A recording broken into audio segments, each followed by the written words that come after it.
This broadcast is brought to you by Logitech G, Motorsport Australia, Play Seat, The Gamesman, OG Gear, SimSpeed TV, Speed Cafe, and the Australian Sim Racing Group.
Hi, my name's Courtney Prince and last year I competed in Porsche Carrera Cup with BWT.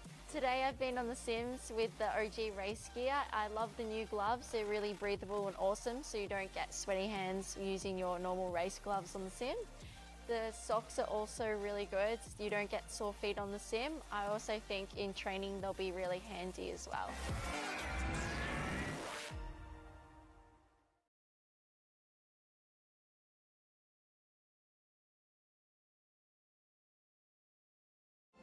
Weekend in, weekend out, Motorsport Australia officials are making waves. From waving flags, waving cars through pit lane, or responding to a wave for help. Wave hello to new lifelong friends. Who knows, you might just make waves around the world.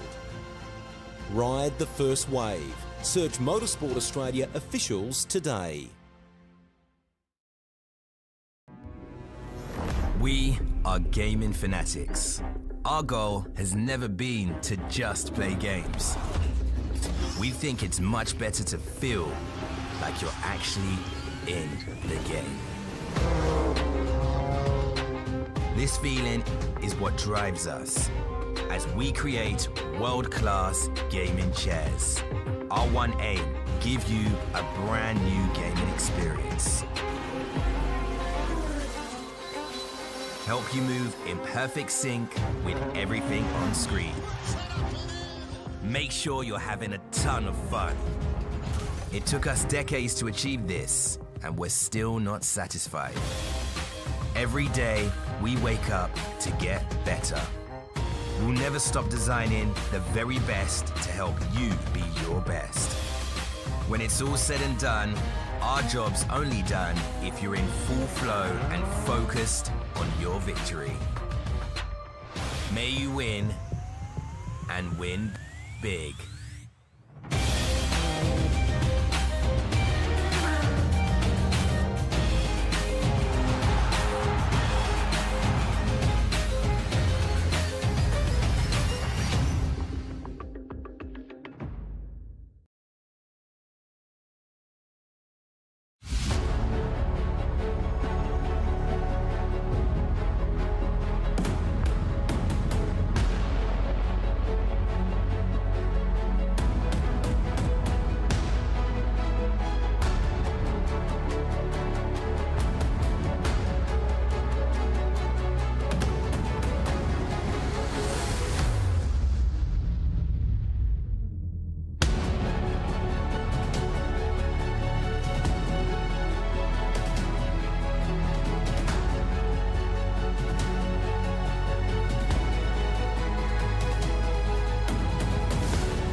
after a long wait, and the longest wait in championship history.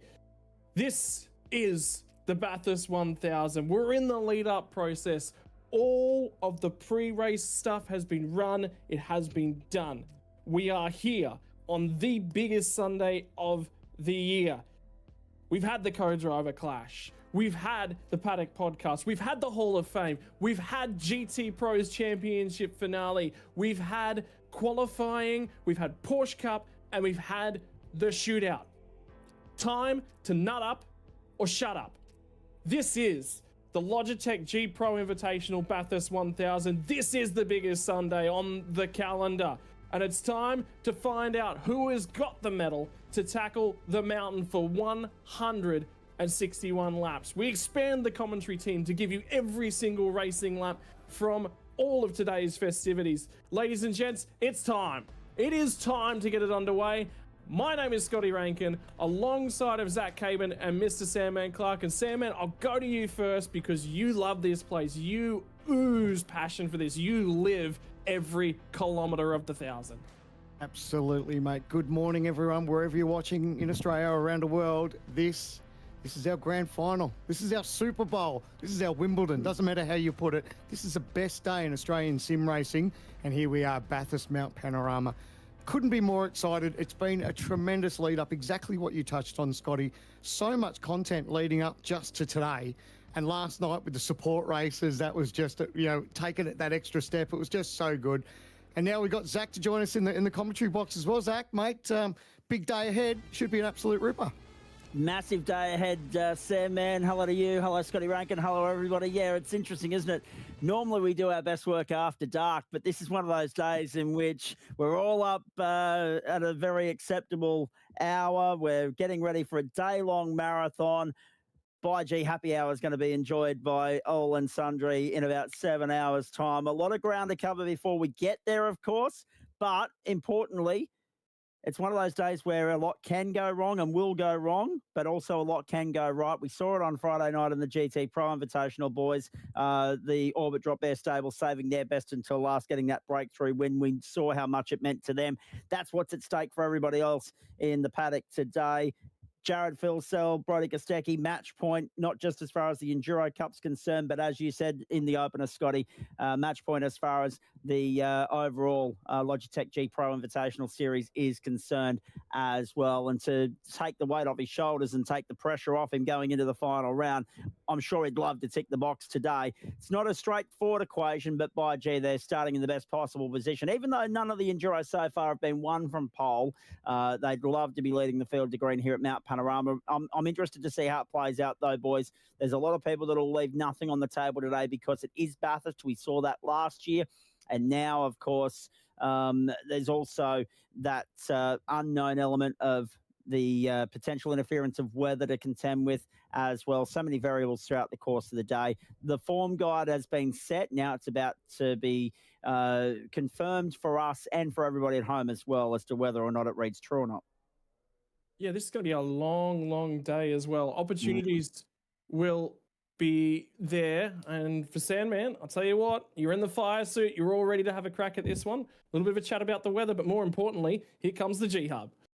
Yeah, well, we've got a lot planned for today. And because we talk about Bathurst 1000, there's so much that's going to happen. We've got a broadcast that spans over the distance of possibly around 6 or so hours. So not everything is G-Hub tonight, but we've got a couple of things planned for a little bit later. But weather conditions, everyone is always constantly keeping an eye on the sky because of obviously that threat of rain. That changes conditions massively. And, of course, when everyone knows that the distance around this racetrack, how many variables there will be, you don't want to get stuck on a tyre that you might be sort of heading up the mountain and it starts pouring rain. The drivers behind you, they need to be on top of that because if they can get in the lane before you, get onto a set of wets and you're still running around top of the mountain with slicks, then that can really impact your day. So many variables. You think about the championship. We know the points coming into it that Jared Filsell was looking pretty good odds-on favourite to maybe walk away with the championship. think we said that possibly 12 months ago as well.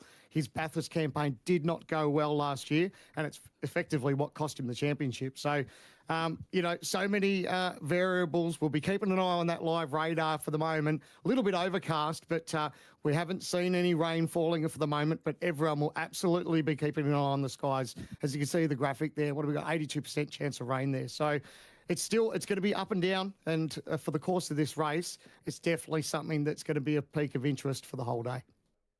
Yeah, we'll be keeping an eye on it. This is the most fabled 6.2 kilometres that turns into 1,000 in Australian motorsports lore. It has a rise from the bottom to the top of 174 metres. And then you fall all the way back down to earth on the run back to the bottom. Sits a long way above sea level. We've heard about parity testing. Zach Caban mentioned it the other night and said, hey, we haven't talked about it all week. Well, it got talked about in the Real World 1000 this year. Could we see elements of the Real World 1000 this year as well in the sim? The weather forecast has rain. We've already talked about that. What is that going to change? What is that going to affect? 23 corners. First, you've got to survive turn 1. Hell corner, aptly named. Then you've got to climb up Mountain Straight. Mark Scaife did his clutch in and got rear-ended on the straight so many years ago. Griffin's Bend. We saw cars going in there, and this year Will Brown actually plucked the front bonnet off of his car, heading hard into the tyre barriers there. Lots of contact there. The cutting. Murph and Ambrose into each other. Yes. That one lives on in lore. Then it's the long run across the top. It winds, it's back and forth. You don't want to go through turn 6 before you get to Reed Park side by side. That is just disaster waiting to happen. Suleiman Park, the great. You've got to carry speed. McPhillamy Park, make sure you get the car turned back in.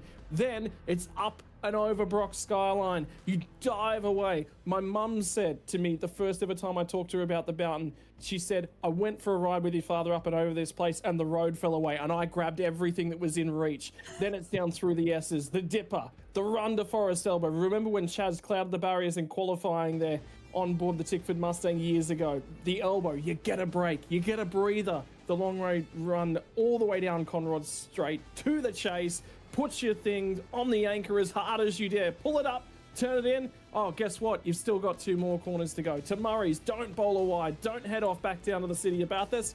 That is 1 lap around the mountain. They've got to do that 161 times today. We are in for a blockbuster, I think, boys. Sam, man, have you got anyone that you are thinking about in the back of your mind that should be able to win this one? There's obvious choices, but who's the dark horse? Mate, I don't know. I think I said this last night in qualifying, is that the beauty of this race, that you can win this from anywhere on the grid. All you have to do is qualify. So you may not have had the best qualifying session. Your lead up to Bathurst in this race may not have been ideal, but so many variables will happen throughout the day. Whether you get lucky on strategy, the role of a dice with a safety car, the main contenders that we have in our head, we just think Jared Filsell and how quick he's been all weekend. He's been a strong contender all year. There's no saying that, someone may fence it in front of him and take him out. There's so many variables. So, it doesn't matter where you qualify. I said last night as well, is that qualifying just makes your start of the race just that little bit easier. But as the race goes on, it doesn't matter. And it's that buying the ticket to the end is what is crucial. Bingo cards. That's one of the first things that went on to that, Sam, man. Buy a ticket to the end of the race. Give him another 5 minutes and he'll be talking about 50-cent parts, but we haven't quite gotten there yet. Wait for the green flag. Mr. Caban, though, how are you feeling? Anyone that you've selected from the field thus far?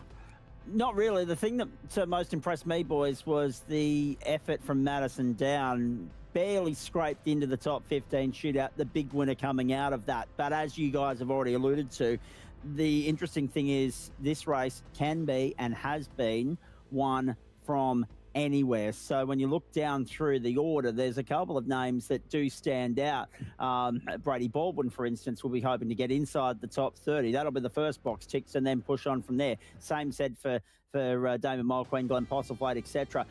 We know there's a couple of guys that are starting rear of grid because they missed out in qualifying or weren't able to be on the grid. And spare a thought for the guys that aren't even lining up at all. I know Sandman has a soft spot for Rehan Leonage, but given the form guide, given what we know, hard to go past the teams that are sitting 1 and 2 on the grid. When you look at the guns they have got lining up alongside them in the co-driver capacity, and we will talk about that as the race goes on, the important role that they have to play today. One, of course, kicking great goals in the United States. The other's just security's ride in the sport in the real world until the end of the decade. That was the big news we all woke up to this morning. Beyond that, there'll be a few guys that'll be looking, of course, to go one better than they did last year. Hard to look past anyone in that top 10. Spare a thought too. I reckon Damon Woods would love to get the win that eluded him the other night in GT. Yes, he ticked the championship box. He didn't get the race wins. So look for him to come from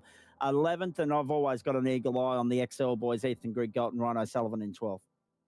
Righto, ladies and gentlemen, it is time. I believe we're about to jump into our grid graphics and start to have a little bit of a chat about that one. This is what the championship looks like at this point in time. On offer today, 400 points. If you win the damn thing, I don't think you'll be worrying too much about 400 points. I think you'll be too busy celebrating it all from the mountain. But that is nearly the marker that splits Jared Filsell and Josh Anderson. 390 points is the marker from first to second. If Jared Filsell and Brody Kostecki finish 21st today, that is it. Championship is over. But much like the GT Pro Series, have a look at the challenge that's on for second, third, and fourth. These boys are up together. Brady Myers isn't all that far in the rear view at the moment. And Josh Anderson, by his own admitting, hasn't even had all that great a season. He's still a little bit disappointed with the way he's driven the car. Gilliam has missed a couple rounds just through the lack of availability. He's 7th in the points. That is so worth talking about. It's not even funny. He is really happy with the way that he's driving at the moment. I was talking to him at length last night. The problem was he went, I actually really want to get off, but you're here and I want to chat about racing stuff. So the big thing for Gil is that he's enjoying things. He's back. He's done a lot of work. I talked to him. He worked very, very excessively on changing his technique and the way that he goes about driving the car. That's the top 10 in terms of championship standings. Madison Downer as well, our Hall of Famer, also down in 10th place after missing a couple rounds. So he's missed the last couple. He'd be a little bit unhappy with himself, but he is qualified for next season.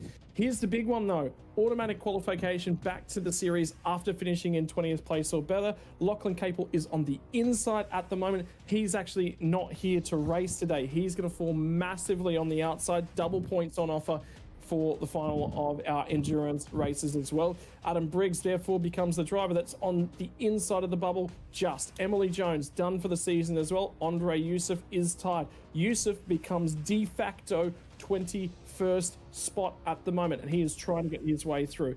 Enduro Cup standings. We're going to rattle through these because there is so much about to happen as we get into our grid walk here in just a few moments. Lobs Esports leads the way by a hefty margin. It is going to take something from Josh Anderson's Trans-Tasman car. Have a look at the cars, first and second in the championship, first and second in the Enduro Cup standings as well. Car 56 has had a phenomenal endurance campaign. They are right there and relevant to this one. Right, that's what we're looking at here this afternoon. Who can take out the True Force Endurance Cup?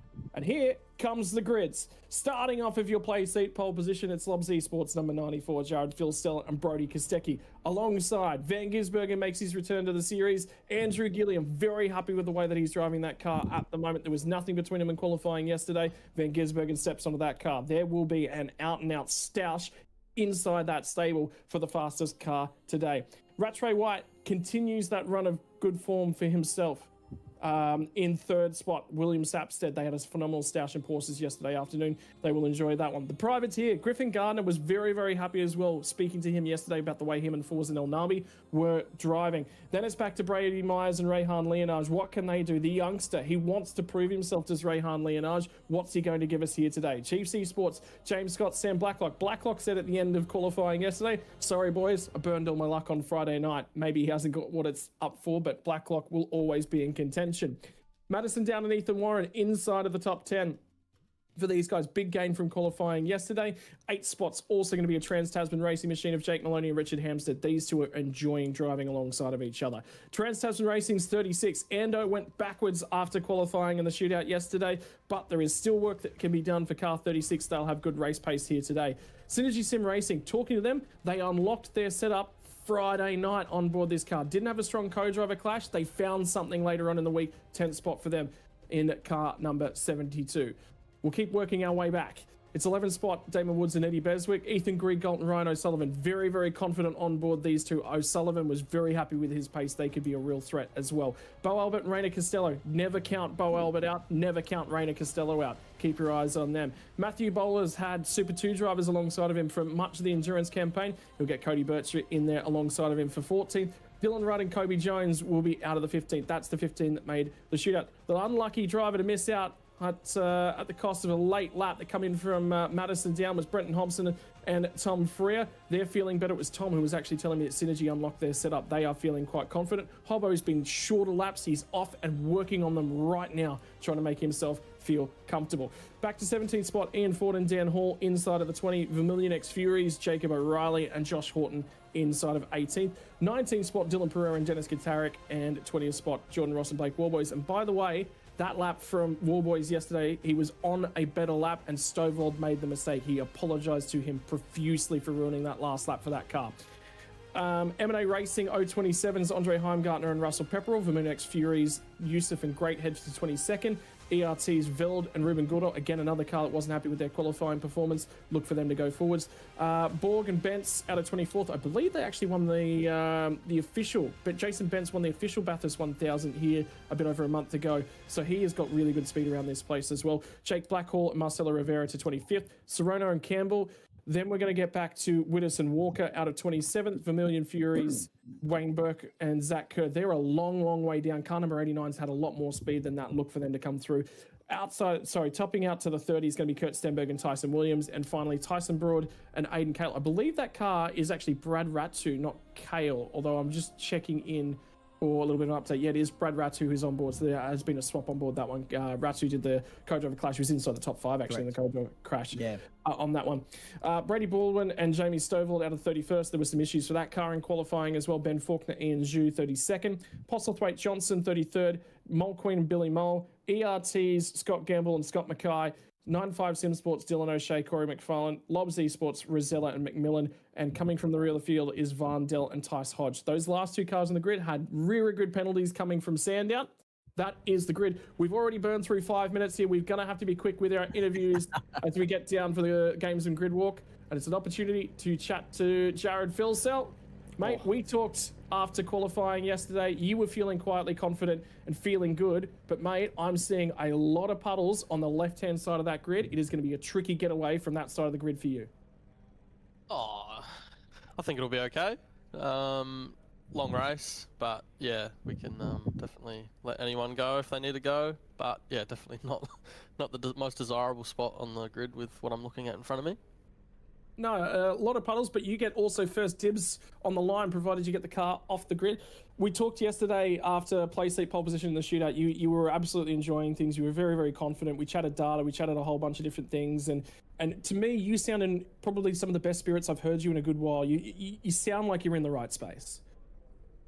Yeah, definitely. Just having a lot of fun, to be honest. Hanging around all the guys and yeah, having a good time while doing it. We don't take each other too seriously, and we can take the mickey out of one another. But it's all in good fun. Mate, good mate alongside of you and Andrew Gilliam. You guys were comparing laps at the end of yesterday. You trust him, and I know you trust him exclusively, but that is a quick car. Do you think that's your biggest rival for the win today? Oh yeah, definitely. I think any of the Lobs cars will be a threat today. Can't discount anyone really in the top 10. They're all quick enough on their day, and if they get their strategy right and we don't get it correct, or you know what I mean, if there's a bit of weather coming as well, it could throw up a variable. So yeah, I mean it's anyone's race really. You can't really rule out anyone. Right. Good luck, mate. I heard think on your feet all day is probably the biggest thing that you'll need to do, but make sure you lock in, and we know that this place can bite. Make sure you get through all 161 laps and you are a champion, brother. Go run. Thank you. Righto, that takes us off of pole position. We're going to move to chatting to Josh Anderson here in just a moment. as we walk down the field, and Mr. Sandman Clark will have a chat to one of his favourites in Endo. Josh, mate, here we are, Bathurst 1000. How are the nerves as you're on the grid waiting for the green flag? Yeah, love it, mate. It's one of the best days of the year, so let's go racing. Mate, I'm so excited for you guys. Watching the shootout last night and seeing how well TTR went, and it just makes me think days like this is the one race that I actually probably don't enjoy being in the commentary box, and very jealous of you guys behind the wheel. Yeah, thanks, man. Shootout was okay. Like, we didn't have amazing pace, but I think in the race, like, it's Bathurst. You can win from 15th, you can win from 9th, you can win from wherever. So we'll have to go and have a crack and see where we end up. And obviously we'll be keeping an eye on these changeable conditions. How's the car feel? Have you had much wet running? Have you done any practice with the wet, or how do you think you'll feel? Yeah, I love the rain. And I think as a team, we're really strong in the rain. So I hope it pisses down all day, but probably won't. I think that's probably our best chance for a really good result is a lot of rain, but you can't control that. So we just got to go and do the best job we can, make no mistakes, get the strategy right. And it's cliche as hell, but buy a ticket to the last hour. Love it, mate. I love that saying. Mate, all the best. I'm hoping it rains too, and you can carry a bit of that sand down luck with you. Congratulations again on that win in the Toyota 86s. Thank you. Brilliant job. Loved it. So hopefully the rain gods will shine on you and you can get that speed on track here for Bathurst. Yeah, thanks, mate. No, cheers, fellas. Thanks for the broadcast. Go racing. No, final question before I let you go, Endo. Have you been reading from Sandman's quote book? No, I have not. Okay. You sure? You're definitely confident on that one? Reasonably so, yes.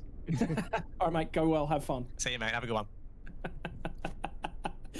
Any opportunity to ruffle you guys up.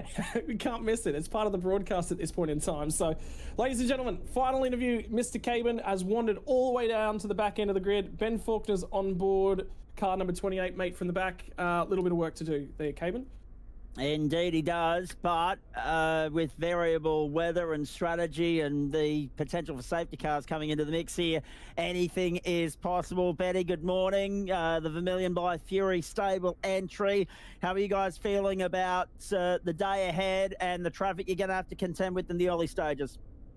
Good morning, boys. Yeah, I'm pretty excited for it. I wasn't actually thinking I was going to be racing because I was having pedal issues the other day. So I'm happy that we got it sorted, and I'm keen to get some places and move forward. Given the variables of what lies ahead over the course of the next 6.5 hours, mate, given what we know about this place and the potential for drama along the way, given that you are starting towards the back end of the field, where are the goalposts? What are the expectations? What will you be happy with? What's a pass mark? I mean, I haven't made so many rounds this season, so I think me and Ian are just hoping to move forward and no expectations, just have some fun. And yeah, I'm looking forward for some rain if we get it. Quick comment with regards to Ian. How have you guys got a plan in mind with regards to how you're going to break up the driving time and strategy? I think we'll just wing it as we go, but I think we're going to do maybe 2 double stints and then I'll finish. But yeah, we'll see how we go, depending on like safety cars and the rain and stuff. All right, mate, very nicely done. We wish you guys and the rest of the Vermilion stable the very best of luck. We're in the starters' hands very shortly, so we'll let you go and focus on the task at hand. Cheers, have a good one, boys. Very nicely done. Oh, the nervous energy, it's building right now. I'm a little bit nervous about the water there, gentlemen. The only thing that we can guarantee right here and now, and there are the race facts for you, which Scotty Rankin will run through in just a moment, is the more rain we get, the more likely it is that we stretch this out and we're here for about 7 hours instead of 6.5. The longer this runs, I don't think anybody's complaining. No Ashes to contend with. People will have their second screen up to watch F1. Bring on the next 7 hours, I say. Yeah, here we go, boys. Time to settle in. We've got about 2 minutes before we get into the start.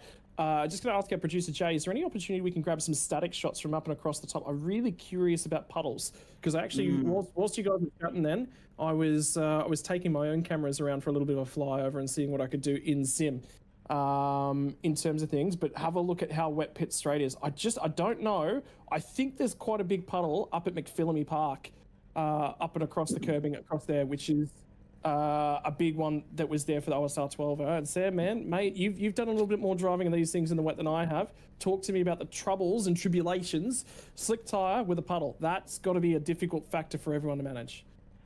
look, it definitely gets your attention.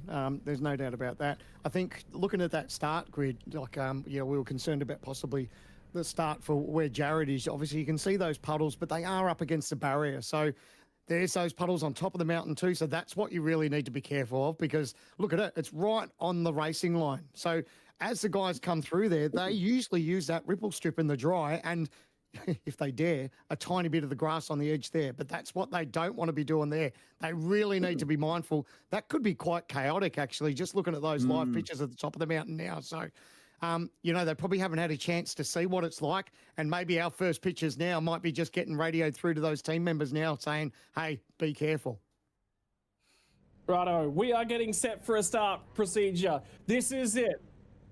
1,000 kilometers. 1,000 reasons that this doesn't belong to you. Or is it the one reason that it does? You've got to put this race together from the start to the end. You've got to be in the position to make the absolute most of it, ladies and gentlemen. The Bathurst 1000, I can tell you, Bathurst 1000 day, just ahead of pole position, about halfway between where these cars are sat in turn 1 is where I was sat on Bathurst 1000 day. I got to witness it all. Now you guys get to witness it at home too. The simulated Logitech V8 Pro Invitational Bathurst 1000 is off. Gilliam got a good start, but he's not quite going to get there on the run to turn 1. It's going to be Sapstead who locks in behind. Front 2 have gone for main drivers. Third place has gone for Chloe. Look at the puddles. Phil Stell's in the win. He's going to slide back with Gilliam. Got it. He comes Sapstead. That's going to slide through as well. There's been a change to the lead out the exit of hell corner on that one. Here we go, boys. Up the mountain for the first time, and there's water left. There's water right. You've got to make sure you survive the first 6 kilometers of 1,000.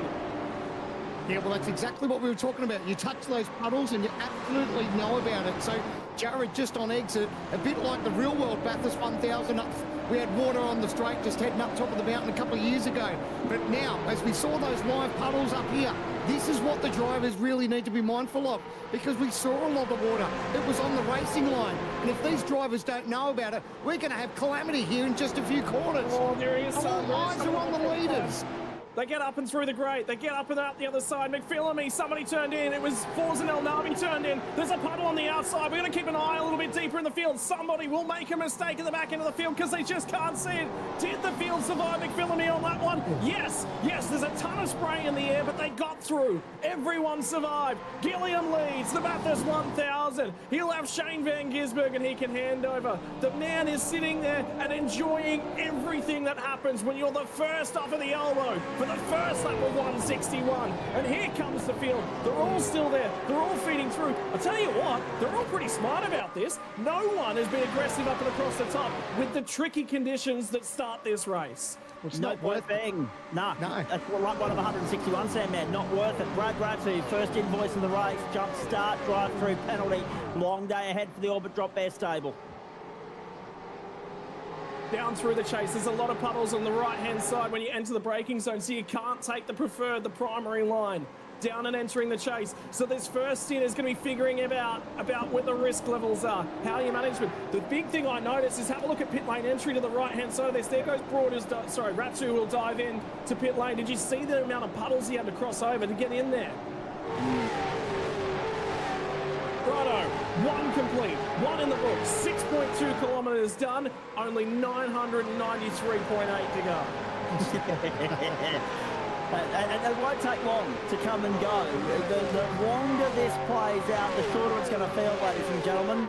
You're going to look at your clock at the end of the day. It's going to be about 6 o'clock Eastern Daylight Time. You're going to think, where the hell did the last 6.5 hours go?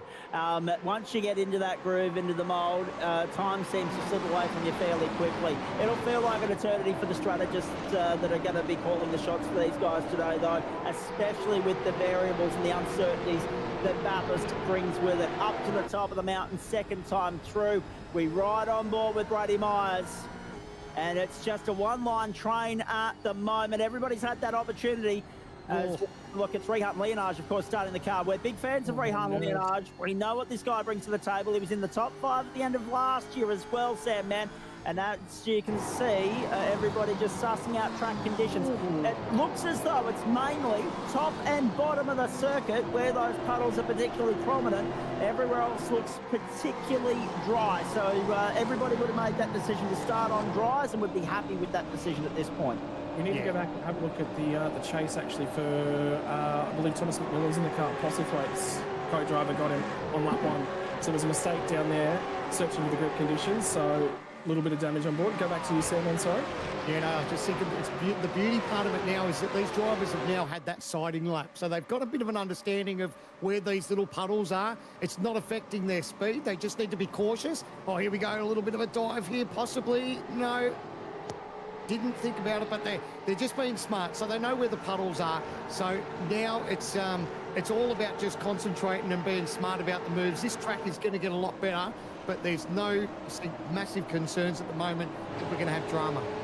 Here's the replay on board, Damien Johnson. He's co-driving for Glenn Postlethwaite today. Car around in pit lane entry. Massive issue, so we'll get to that in just a few moments. It's the Brady Baldwin-Stovall car. This is how deep it was when it chased. Got into the back of Roselli, who was in too hard. Didn't quite know what it was like.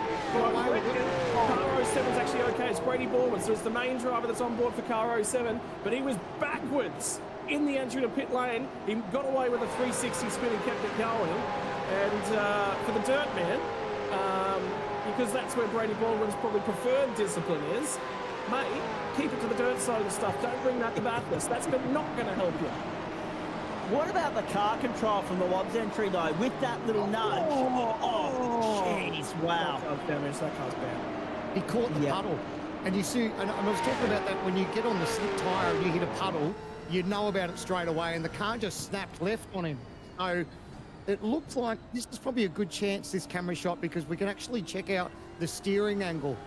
Because it did take a decent hit, it was on the rear, and it doesn't look like, it looks like it's actually tracking quite straight. He might have got away with it there, lads. I might just get in touch with Jamie Stovall, because he'll be spotting for that car at the moment, and get an update. But that view, that is a perfect shot, maybe a little bit later, a slow-mo of that accident, the way it happened, because he was just on the racing line, and you'll see as soon as he touches that wet spot, the car just aquaplanes and turns hard left, and he's basically a passenger. So it could have been a lot worse. He got away with it. He might have dodged a bullet in the early laps here of the 1000.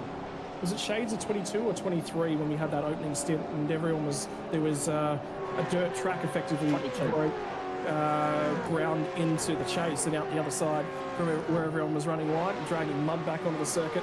As it so happened, iRacing doesn't quite give us that same experience in terms of off-track stuff. It doesn't drag the tram tracks through the mud, and then the mud doesn't make it back out. But if you find the kitty, then you will. Here's that shot you're asking for. Look at this. So he's up on the line. Yeah. As soon as he touches that water, it's hard left. Doesn't help that he's on the painted line. Tries to gather it up, just clips the left rear on that tyre barrier. Doesn't nose the concrete, so the nose is good. That's brilliant. And he basically just pulls it up and gets going away. So that could have been massive, but what a great camera angle. Oh, Leonage is off at turn 1. No. That's not going to be the curve on the outside of turn 1 and the puddles out there, is it? He's going to go tumbling through the field. He's managed to rescue it. That's exactly what's happened, I think, without... Oh, another one behind it! It's the same car again. It's Brady Baldwin. That's the second time he's found the puddle. Oh, but he didn't hit the wall. So, again, we're going to see where the drivers are just using that little bit of curb. It's still a little bit wet out there, and it's catching a few of these drivers out. So up on the curb, the water kicks up, and you just spin. Thankfully, again, kept it off the concrete. Jeez, he's gone tumbling down through the water. He's about 35th or 36th or so at the moment, Ray Hunt, from all the way up in. And this is the Baldwin car again. Mate, watercraft, by the way, is that's Jordan Ross's business. Guess what? Jet ski business. Brady, keeping for the win. Oh, Burton! Oh, so lucky that he didn't drill the wall. That was a monumental incident. Again, touched the water and nearly fired it into the concrete. So lucky to have a straight race car. Slide down to surface line with that, boys. So he's going to lose a couple of spots there. Huge invoice, but it could have been detrimental. That could have been day done right there. Wow, what a battle. Testament to the car control of a few of the guys already so far today, boys. By G, they're earning their keep. Oh, there's more. There's more. Somebody's hit the barrier. It's car 28. Car 28's missing the front end.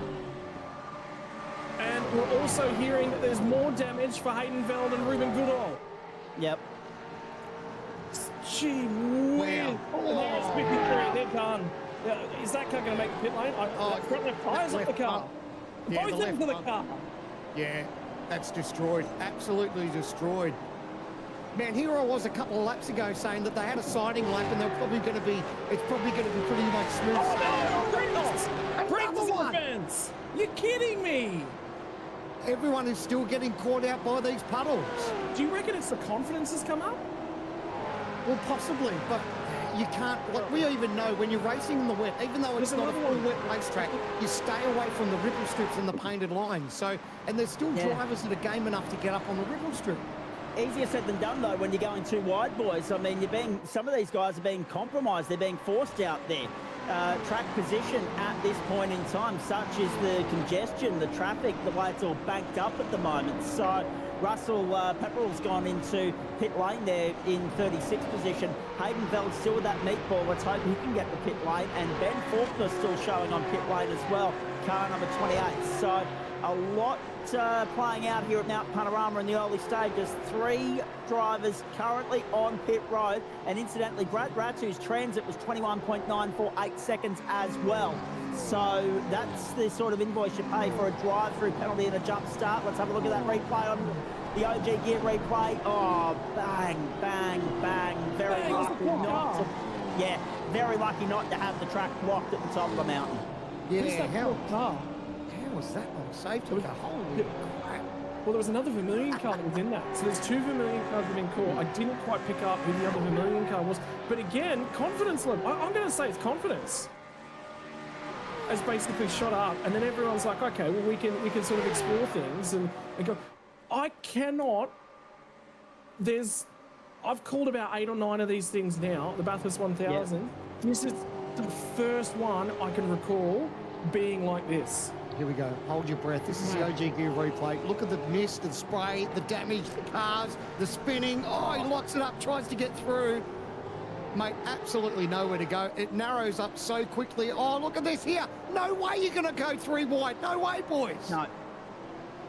Calm down, settle down, boys. 1,000 Ks. This isn't a 50-lap sprint race, boys. You've got to get to the other end of it, but they're already challenging for the spots inside the top 10. You're kidding me. This is absurd. Somebody's going to end up in the water, and it's going to be Rainer Costello is on the outside. He's managed to get it away from the water on the outside of turn 1. Spot picked up for Eddie Beswick. Now he'll move over to cover. He's trying to put Rainer Costello in the water. He's done it. He's done it. Costello's alongside. They're getting into each other. How that wasn't a major wreck? How? How? Tell me how. Rainer Costello nicks the pockets of Eddie Beswick. Somebody walk out and start handing out sedatives up and down pit lane, because it's going to be some kids. Someone get the vet on standby. Might need sedatives in the commentary box by the end of the day. The way we're going. This is extraordinary. The intensity, Scott. This is extraordinary. Off the chart in the early stages. And I remind everybody at home that it's only lap 6. So we've already got one commentator running on 7 cylinders. I reckon there's going to be 3 combined between the rangers at the end of the day. Definitely bouncing off a couple of valve springs at the moment. But, man, this has got to be one of the most exciting starts to a Bathurst 1000 we've seen in a long time. And what has it been? It's been Mother Nature that's played a part. Here we go, the OG Gear replay. And have a look at this. Look at the water that sprays up and the carnage. Just trying to pick his way through. Absolutely nowhere to go. How unlucky can you be? Yeah. Wow. Zach, I'm going to tell you to go and take a break now, because you might want to, because we're going to need you back here in next to no time to look after the rest of us at this rate. The first hour of the Bathurst 1000. We're 12 minutes into this race. How many cars have we seen in this one? And I just heard we need to get the Jack Widders on board for this one. I just had a message pop into my feed to grab it, which is the car directly ahead of this. Look at the dodge. So that's Vel that gets into it. Widders dodges it. He's the car directly ahead of that one. It's insane. Moved out from the inside as well, boys. This is live to Murray's Quarter. And the 36 goes through. Very nicely done. Jake Burton up into 8th spot now. And yes, that's the gloves off, 3 wide down the main straight, if you don't mind, ladies and gentlemen. Looking for the response on the inside. Was it on Arby? Oh, no! Falls on Arby. The privateer entry plummets outside the top 10 at the start of lap 7. And plummets in a big way, down to 19th. Geez, you get gobbled up quickly in the early stages. And how did that happen? More to the point. Has he done this on his own? This is the Jack Whittis replay. Look at the spray that he was encountering. Look at how quickly he dodged that one. The replay machine is working overtime. OGG is getting their money's worth for sponsorship today with the replay. And we're going to see down the front straight away. I wonder if he just got caught out in the braking zone. Maybe if he got the right rear on the grass or on the white strip. He hit the puddle. Yep. That's exactly what he did. Hit the puddle and kept it out of the barrier. Unreal. Remarkably well handled, that one. Could have been so easily in the barrier, and now, thankfully, straight car, fair game play on, but chasing his tail for the remainder of the opening stint. There'll be a few people already praying for that first safety car, boys. We haven't kept that. I think we're a little bit surprised that we haven't. Here's a replay with Eddie Bestwick. This was that battle that continued up Mountain Straight. Trouble at Griffins. And well done, boys, keeping that one off the wall as well. Geez, it's not so much the moments that we've seen already, it's the almost moments that we've seen already, boys. Yeah, this is the two teammates who are just fighting away at the moment, just working together a little bit to just keep it clean at the point. Of note, Eddie Beswick's the co-driver on board car 56. I don't think he's up to speed. I don't necessarily think he's actually okay. And that's the problem, is the reason they're going nuts in that pack behind him is because all of them want to get down the road and clear off because they recognise that he's a risk, he's a hazard that they've just got to navigate in this first stint. There's a mix of co-drivers and main drivers. Madison Down is 4th. Yeah. Yeah, a blinder I've just looked up and saw that. 7th on the grid he started after, of course, starting 15th in the shootout, the first one out onto the track. We're watching Thomas McMillan with the most positions gained, 11, Tice Hodge 10, Dylan O'Shea 9, Wayne Burke 8. All those guys had ground to move and improve throughout the course of the opening stint. Oh, sorry, on the front straight. Trouble on the front straight. Yes, just underneath the bridge. I thought I saw a car off into the wall. So we're hearing that it was Billy Mole that had a moment. Looks like he's got away with it. Sorry to cut you off, Zach. I just saw it looked like he might have hit the spray and had a massive moment there.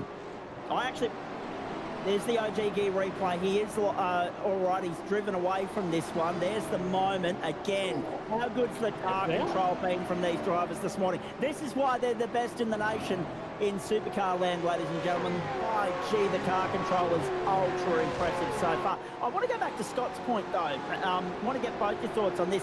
You mentioned Eddie Bestwick, who's now dropped to 11th in the train. Have a look at some of the gaps opening up as a result of the pack being checked up in the early stages, right? So from Madison Down, who we're all impressed by the way in which he's moved from 15th at the end of qualifying to 4th already by lap 8 of 1,000, having moved up 8 spots in the shootout. It's important to note for those that missed it overnight. 4.7 seconds then back to Blacklock, who's got 2.7 on Costello, who's got Burton for company, then another 2 seconds back to O'Sullivan, and then another second back to Hampstead, and then this train of cars behind him: Bauer, Bestwick, Jones, Freer, and Baker and Pereira. So it would seem as though you're onto something there, Scott.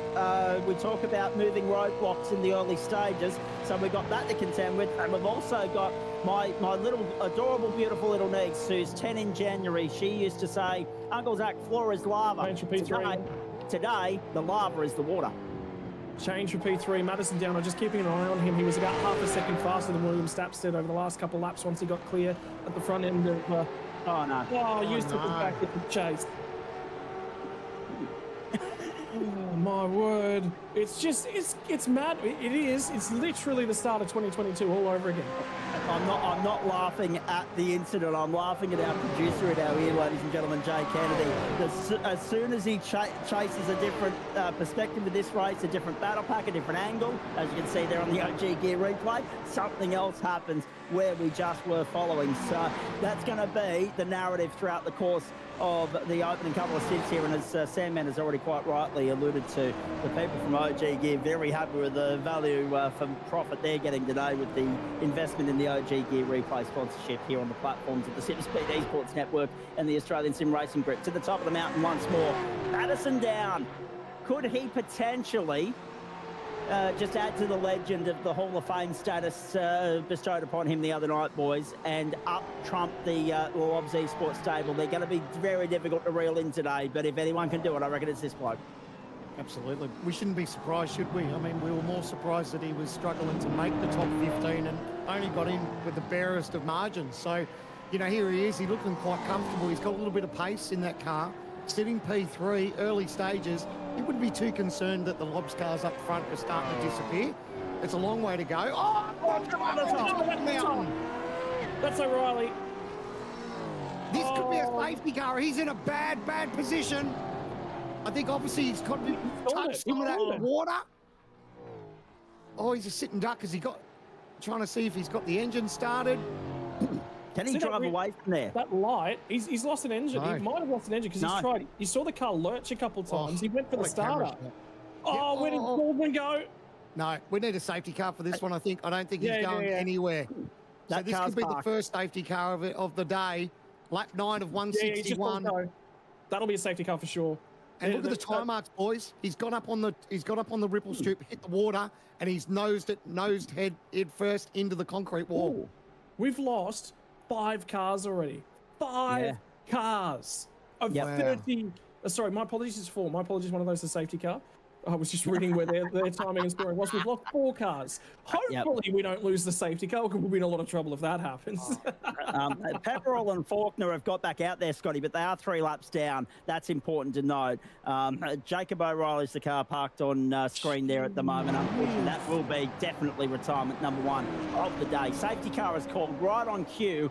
The fastest lap of the race has been laid down as well, boys. The first 8 of the 1,000 for 2025. Jarrett Philsell, 208.998. Follows Andrew Gilliam to the back of the circuit, or the top of the circuit, I should say, this time through lap 10 of 161.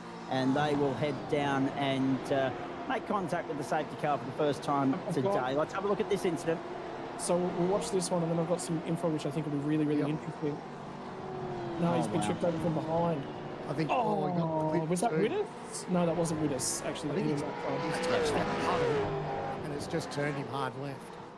He was very close to his teammate though, so we probably need to see maybe a chopper view or something. Well, safety car, you're definitely pitting 10 laps into this race because this is a half stint. Yes. I don't. Do they have quite enough room for a driver change in this one? Because thinking about it, we'll get another replay here, but I really want to get through this next point. Okay. I reckon there's a few guys that have to do driver swaps here. Yeah. All water. All water.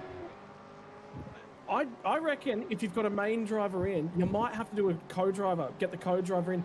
That may actually give up some track position. Everyone will die. You'll see the whole field dive in. Yeah, you're mad if you don't. It's a free pit stop. So even though, like you said, it's early on, it is halfway through a stint. And if you talk about these guys, you talk at the Lobs guys about possibly doing a driver change. These guys are going to hand over to Brody Kostecki and Shane Van Gisbergen. So it's not too bad if you're going to hand over your co-drivers and they're going to jump in. Eddie Bestwick has already been in for a pit stop too, boys. Is the mail we're getting from pit lane. There he is on screen at the moment, 33rd position. In behind that, Damien Johnston, of course, he'd already stopped too. Ben Faulkner staying in. And Russell Pepinall, 3 laps down. Hayden Veld still showing on pit road, 6 laps down. And now, of course, Jacob O'Reilly, the first confirmed retirement of the 1,000. Have a look at pit lane.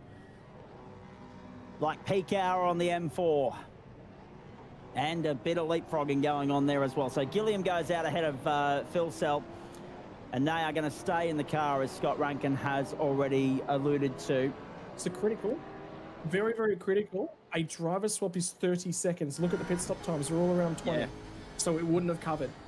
That is really, really interesting. So that's just under half of a stint. I reckon if we had to get beyond half a stint. So he was wide there, and then he was narrow on the entry, which meant he was wide out here. So understeer. You can see the understeer. He was struggling just to... He knew the puddle was there, but just couldn't do it and couldn't get away from it. And unfortunately, that's it's ended his day. It's heartbreak when your race is over so early around this one, especially such a long race. Mate, that's a competition caution. That one's a commentator's caution. You know why? Because we all need the break. We all need the break. Correct. Bradley Rattu, incidentally, boys, has got back out there in 26th position. So all that time lost through that jump start and the drive-through penalty that followed has somewhat balanced out to the point where he's actually gone from the back of the field to about mid-pack now. About a third of the way through the field, up in the 26th spot and on the move. He did decide to stop that time through as well. So this caution has come at a very good time for him in terms of trying to latch back on to that next battle pack of cars and try and continue to redeem the ground lost through the drive-through at the start. Hold your breath, boys. There's still another 6 hours. Hold your breath. We can't hold our breath for 6 hours, mate. We can't do it. I can't get through 2 minutes. How are we going to do this for 6 hours? Jesus. But this is the point, isn't it? Like, as we bunch the field up, the old adage, right? And I hate to join that whole commentator's cliche, bingo check card line book of, just the narrative that we normally play by. But it is the throwaway line. Safety cars breed safety cars. You bunch the pack up and you increase the intensity and the potential for positional gains and overtakes, but also crashes and incidents. So yes, the caution has come at the right time, but we wait with bated breath and interest to see, and intrigue to see what happens next. Did you see there was a bunch of cars driving through the puddles, or just slow speeds going through the puddles? And the reason they do that is to clear some of the water off. Yep. So that was a bunch of drivers trying to push the dry line further out. Yeah, that's actually smart from a few drivers who just did that. 100%. Best way to go about it. Sam, man, it's interesting, isn't it? Because the iRacing Tempest weather system, as much as we've loved it, one thing we have noticed, and it's already been evident here, some points for each circuit, doesn't matter which one you go to, Bathurst or otherwise, some points drain better than others.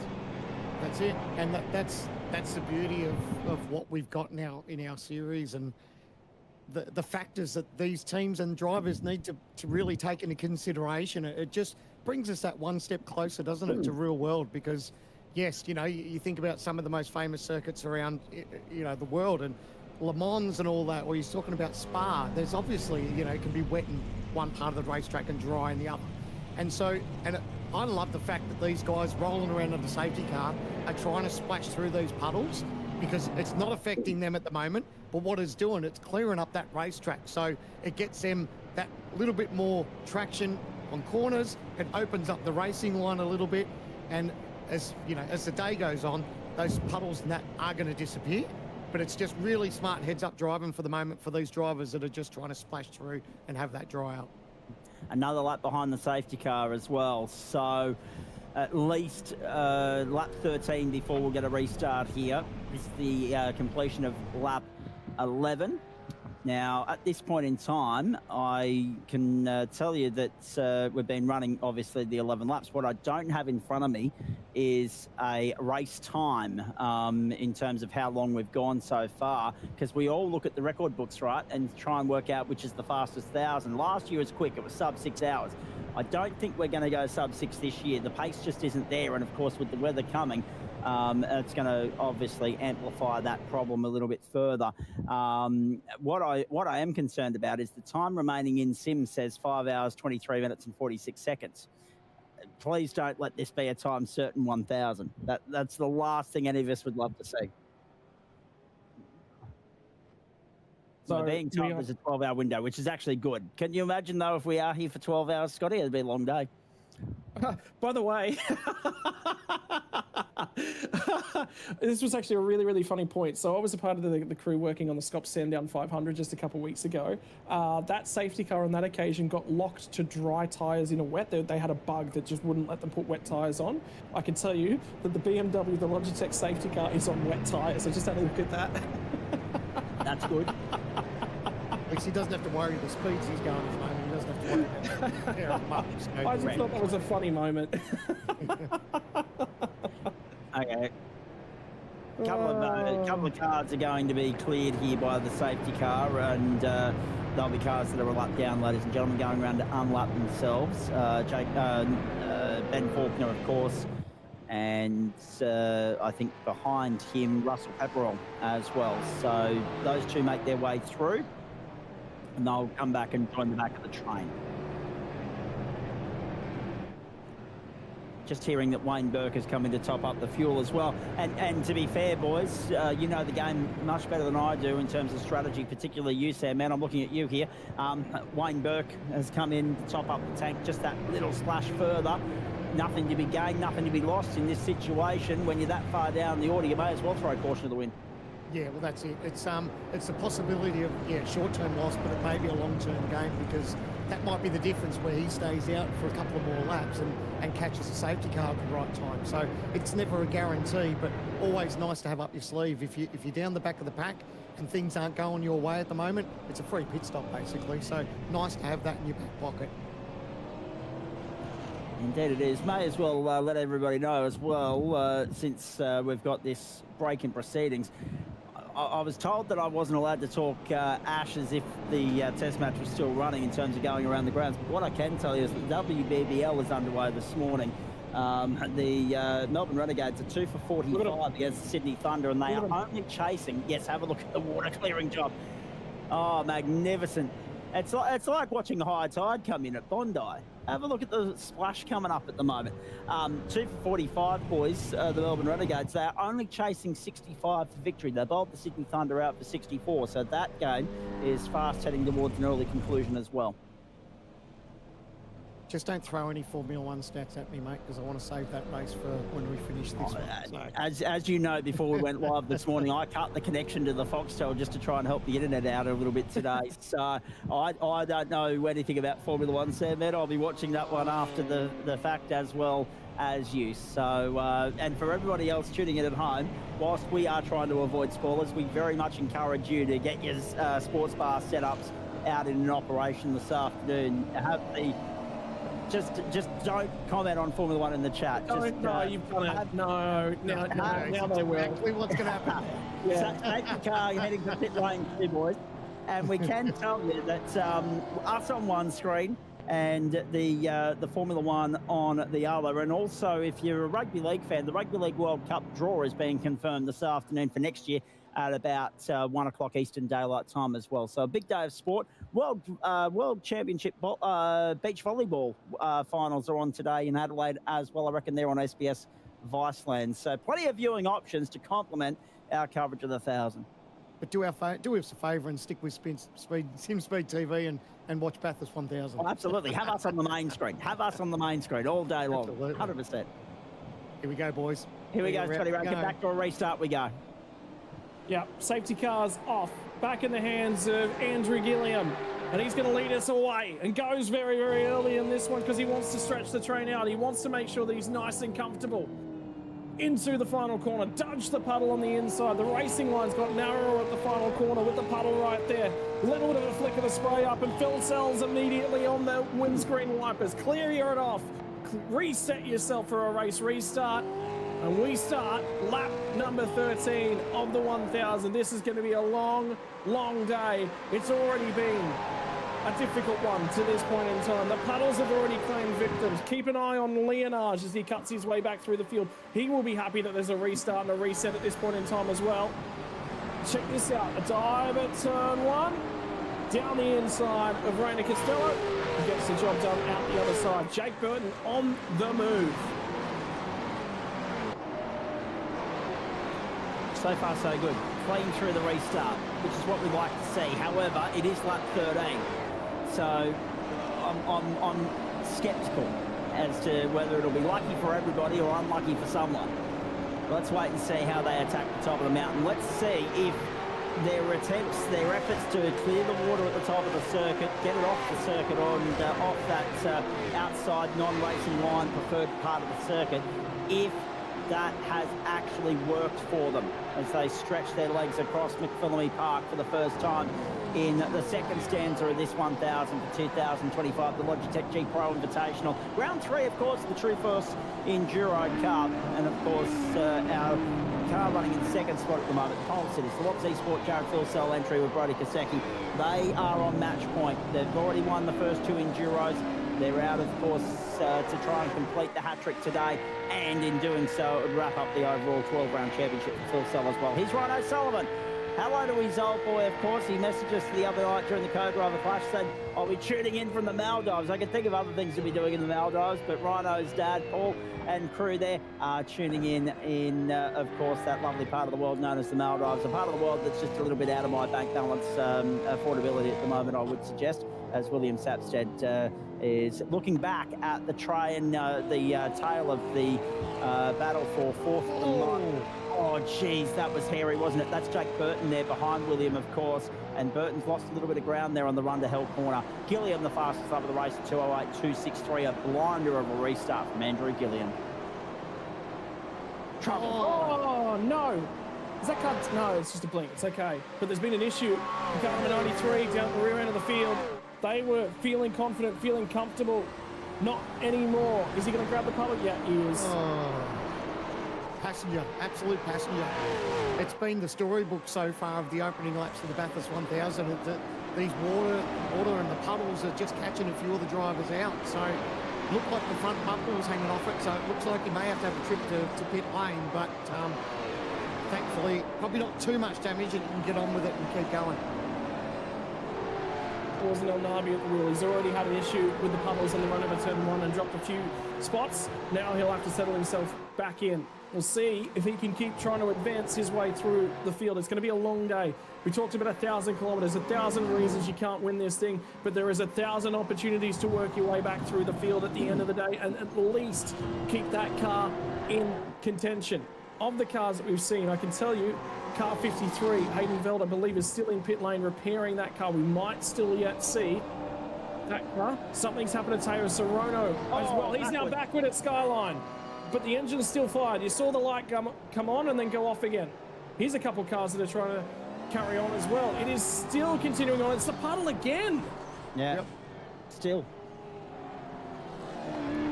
So, yes. Someone else got in the wall too. It looks like that was Marcelo Rivera, who he was trying to check up from the incident, saw it happen. Oh, big lock up here too. Oh, I managed to keep it off the wall.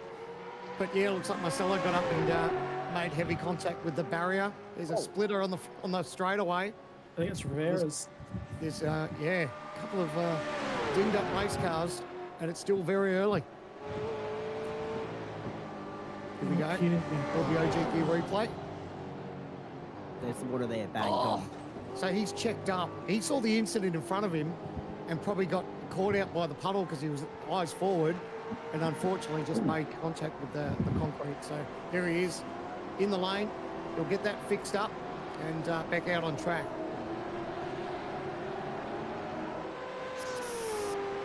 A little bit of damage on the front end of that car as well.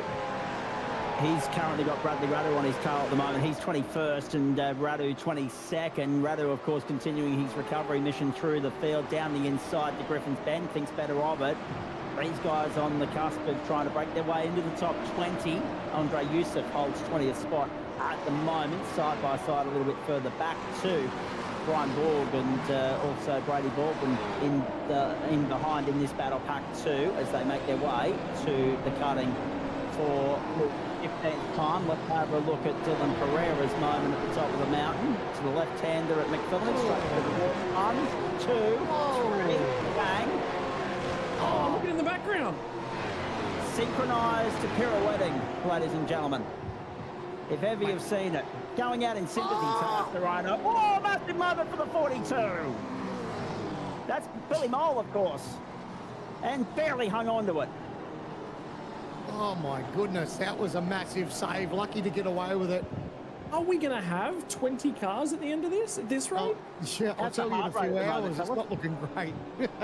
How's the heart rate? If you're any of the team's personnel that are invested in this, the blood pressure and heart rate are both through the roof at the moment, aren't they? We've got the best seat now, so we get to sit here. We're nervous for them, but at least the heart rate and the blood pressure aren't going to be impacted by every move on every corner. Here's Thomas McMillan, so good the other night in the co-driver clash in 7-8. Yeah, And there's Pereira in the background of this shot as well with the damage on it. So, well, Ratsu's at least on the move. He was very, very comfortable and confident after Wednesday night. Rivera got back out, and that car is just ahead of the race leader. But he is going to have to go like the clappers to stay there. And with the pace that currently the race leaders are setting, fastest lap of the day so far for this car has been a 209.488 for Rivera. The leader's 208.0. So he's going to get caught and reeled in by them, but he'll be just off the lead lap. There's an opportunity for him to fall off the lead lap. It'll be tight. And for the moment, at least, Sam, man, I mean, we talked about dirty air during the co-driver clash the other night, but at this point in time, Jared Filsell seems rather content to sit in behind and let Andrew Gilliam pull the train along to the top of the mountain we go. And look who's there. Brian Bork, by the way, has picked up a 15-second penalty for contact on the 900 at the exit of the chase on lap 8. That was the incident with Andre Houston. Rivera's going through the puddle right in front of the race leaders. He was just all up and over that. That would have been right in front of the race leaders. That could have taken so many of them out. They got, the whole lot of them got very, very lucky right there. Millimeters in that, if you don't mind, ladies and gentlemen. Have a look at the amount of millimeters between him and disaster and the amount of milliliters that got sprayed up in the process. Oh, no, there it is. No. The 19 at the top of the hill. That's Dylan O'Shea for 9.5 Sim Sport. Oh, no. Watch out. Hold your breath. He gets back going. That's okay. How many near misses have we spoken about so far already? And it is only lap 16. Filsell tucks in behind and follows Gilliam through to the end of lap 16. They are first, second and third. Madison down. We kind of glossed over that, didn't we? Another big beneficiary of the safety car in the early stages is that Madison Down now gets to run with and go punch for punch with Jared Filsell and Andrew Gilliam, the two Lobs Esports entries. Here's the replay. Oh, boy! Just got away with it. And he was in the puddle on the exit as well.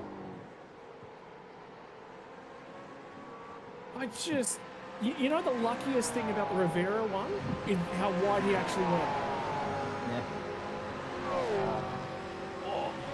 Just going through that puddle, how he didn't lose it through that puddle is beyond me. And then he obviously had a car to dodge as well. So that could have been a lot worse.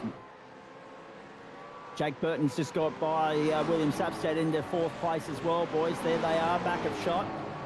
So Burton for Trans-Tasman. So Lobs Esports 1-2, Trans-Tasman 3-4, and the first two ERT entries are 6-7 at the moment. You've also got a third ERT and TTR entry in the top 10. Just the one Eclipse Sim Sport entry, that's William Sapstead in fifth, and the one Chief Esports entry, Sam Blacklock. Of course, another person on match point as far as trying to do the Bathurst weekend double is concerned. Won the GT3 Pro Invitational here the other night, and that meant the world to him. Oh, jeez. Oh, again, Jake Burton this time has a date with the puddles, and he did well to save that too. She's behind him too. Costello had a massive moment. Blacklock's gone. Sammy Blacklock's gone. That's a monster shot. Damage. Yeah. I'm not sure he's going to be able to drive that one back to pit lane. We'll wait and see. Have a look at the right front. Yeah, it's gone. Parted cavity with a race car. Oh, that's heartbreak at the mountain for Sam Blacklock. Massive damage there. He's having that is going to be parked up, possibly the amount of damage. We might even see a safety car. I feel bad because I've only just put the locker on him. Oh, bang. So we've seen drama at that point. Usually everyone hits the puddle and turns hard left. He's going hard right into that barrier, and that's race over for that car.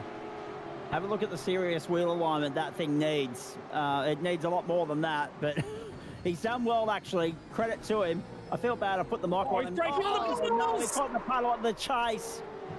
You had to see that one coming. You could see the puddle in the offset through the onboard shot. And now he's got to try and reverse it out of there and push on to pit lane to keep this race green. As I say, no sooner did I say that he'd love to do the double, GT Pro, and then this, and then that happens. So, yep, there's another commentator's curse on your bingo card today, ladies and gentlemen. He'll get it back to pit lane, but unfortunately it's race over for them. Yeah. because the amount of damage there and how long it's going to take. You can see that right front barely hanging on. So that's race over, unfortunately. But lucky that no one else got involved in that secondary incident down at the chase. Indeed, he did very well to get it back to pit lane. Credit to him for that. But you have to feel sorry for them right now. Those guys were in a good position. The beneficiary of that is Kobe Jones. The Chiefs ESC entry moves up in the 10th spot as a result of the demise of Sam Blacklock.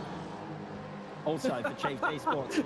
So it's interesting, isn't it? It's damned if you do and damned if you don't, because you had one in, you've still only got one in, but now you got one out of the race as well. I just saw a comment from Lewis Greathead from Vermilion out on YouTube. Currently at the gym doing cardio, and my heart rate is about 20 beats per minute higher than it usually is. He's not anywhere near the sim at the moment, and his heart rate's going off the clucker. I reckon mine's skyrocketing and coming down again. This is side by side. Are you kidding? Wait, no! What are you doing? That's silly. That is silly. They got away with it. It wasn't fast through there, but they all managed to survive. Well, I was going to say, it's only silly if they don't get away with it. They got away with it. So it's neither silly nor stupid. It's brave and bold and a little bit unnecessary this early in the race, Scott, but they got away with it. Credit to them. Dylan Pereira's now sitting duck down Conrod, though. Just why? Okay, I'm going to put a couple of things out there. And right now, nobody's actually playing. I've got Brenton Hobson's stream up in the background. I was just listening to some of the chatter that they were going on about in things. And one of the things that he said about 2 minutes ago was discipline. Discipline today, particularly across the top. That's not discipline. That's stupidity.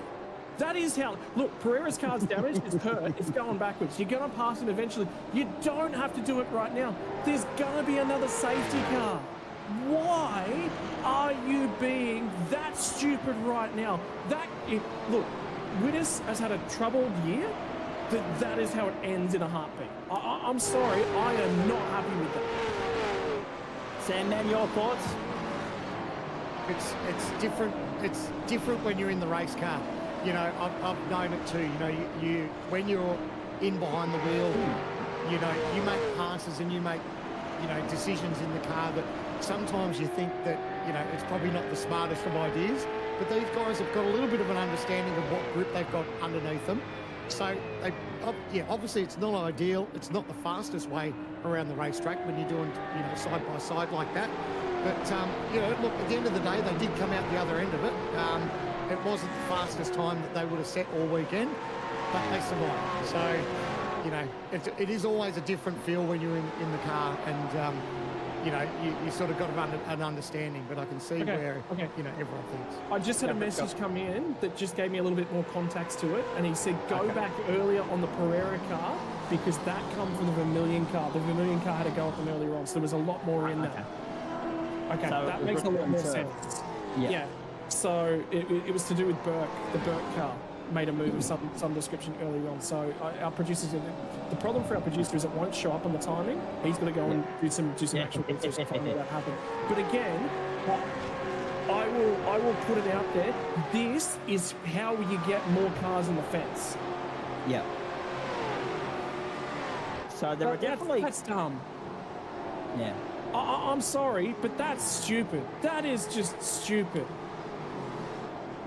Well, does it say something about the compromised nature of the performance of that Synergy Sim racing car at the moment because of the damage, and everybody's getting sick of being bottlenecked behind it, and they're trying to clear it wherever and however they can? Well, yes, they are. But at the same, like, come on, Zach Kerr and Wayne Burke are better drivers than them. Right? The whole lot of them, Burke and Kerr, are actually really, really good drivers. I've had the opportunity to actually be driving a little bit with Zach Kerr and some oval stuff of late, and he's a really, really aggressive driver. But he's switched on. He's smart. Yeah. If this is the final hour, the final 20 laps of the race, completely different story. I'm saying go for it. But look at the conditions and read the race. Get yourself past lap 100, boys. Come on. Well, look, at the end of the day, they all got away with it. Yeah, I know. You know, if it had turned to custard, then you could probably maybe give them a bit more of a harder time. But I think they all got away with it, so it's race on. Sandman, he's fired up early. We're going to have to keep Scott Rankin a little bit. We're going to have to try and just ease the temperature and simmer it a little bit, I think, with our great man. He needs to be fired up for the last 20 laps, not the first 20. But it's lap 20 of 161, folks, as they make their way down Conrod. Lobs Esports still 1-2, TTR still 3-4, and this battle here is for 4th. It's Jake Burton and William Sapstead. It's an interesting one, isn't it? Because different horses for courses, but again, Sam, man, I come back to the point that it is Bathurst. Everybody's going to go out there today and leave nothing on the table, especially if you're not in championship contention. You're going to go out there and you're going to look around and see what you can achieve and maybe even settle a score or two if you've got a score to settle with anyone in the paddock from events that have gone on throughout the course of the previous 10 rounds. Yeah, that's true. But, at the end of the day, it's our longest race, isn't it, of the season? Yeah. So, why throw it all away at any opportunity for, around lap 20 when it's a 161 lap race? So, but again, it's easy to get caught up in the moment. You get excited, you've got the adrenaline going, and you've possibly got an opportunity at making a move on someone. And do you do it, or do you stay behind that driver and maybe get stuck there for another 5 laps or so? But, I think a lot of these teams just need to be in the ears of their drivers and say, hey, a long way to go. Some people haven't even done a driver swap yet. So there's drivers that are in this race that haven't even turned a lap yet. So that'll be interesting. But as this race goes on, the track is getting much better. And while I talk about the track conditions too, although it's caught out a lot of these drivers, it's been exciting for us in the booth, but a massive hats off to iRacing.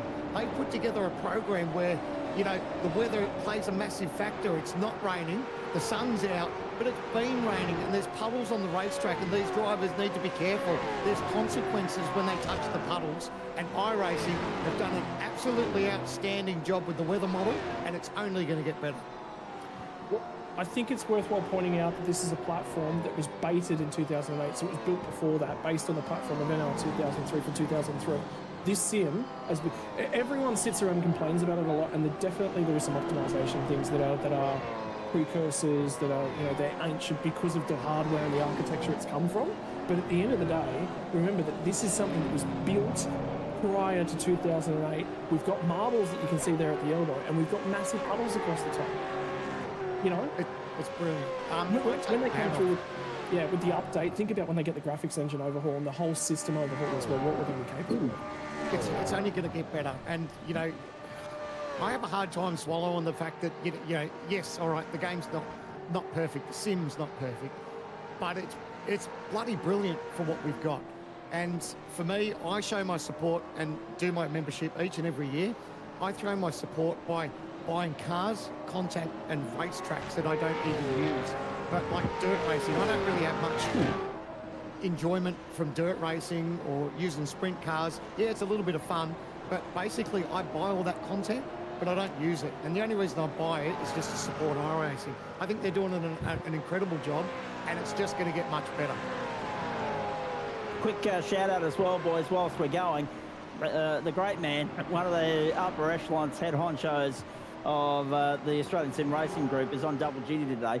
He's got invested interest in this, but he's also in race control at Phillip Island at the annual Island Magic. His name is Brendan O'Brien. We know he's tuning in race control. G'day to him and g'day to everybody as we hit 25 past 12 on a Sunday afternoon Eastern time, and of course 2:25 in New Zealand, 9:25 on the West Coast, enjoying some Bathurst action over their breakfast. And we ride on board with one of his drivers now, Brenton's it is, Matthew Bowler for ERT, number 12 to the top of the hill, chasing the Trans-Tasman Racing entry of Richard Hampstead in 8th.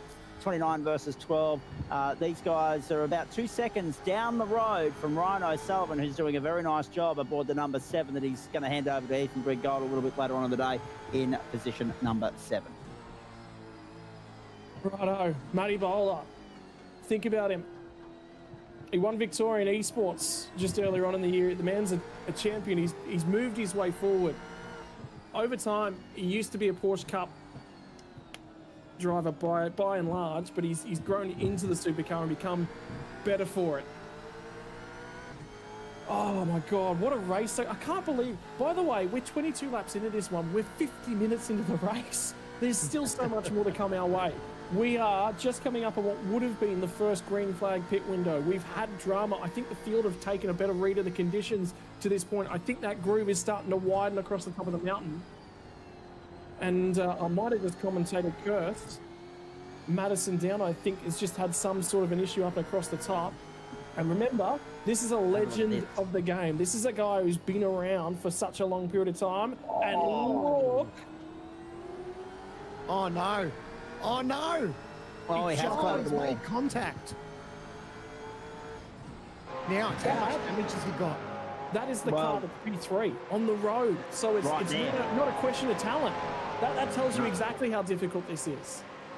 He's lost 4 seconds on the top 2, boys, and fallen back into the clutches of his teammate Jake Burton, William Sapstead as well. I'll be interested to see here, Sam, man, whether what the team discussion is, considering that Burton's the next one in the train, whether he holds guard and plays defence for Madison Down to keep him in 3rd spot, or whether Madison's car is compromised to the point where they're not going to be able to afford to do that.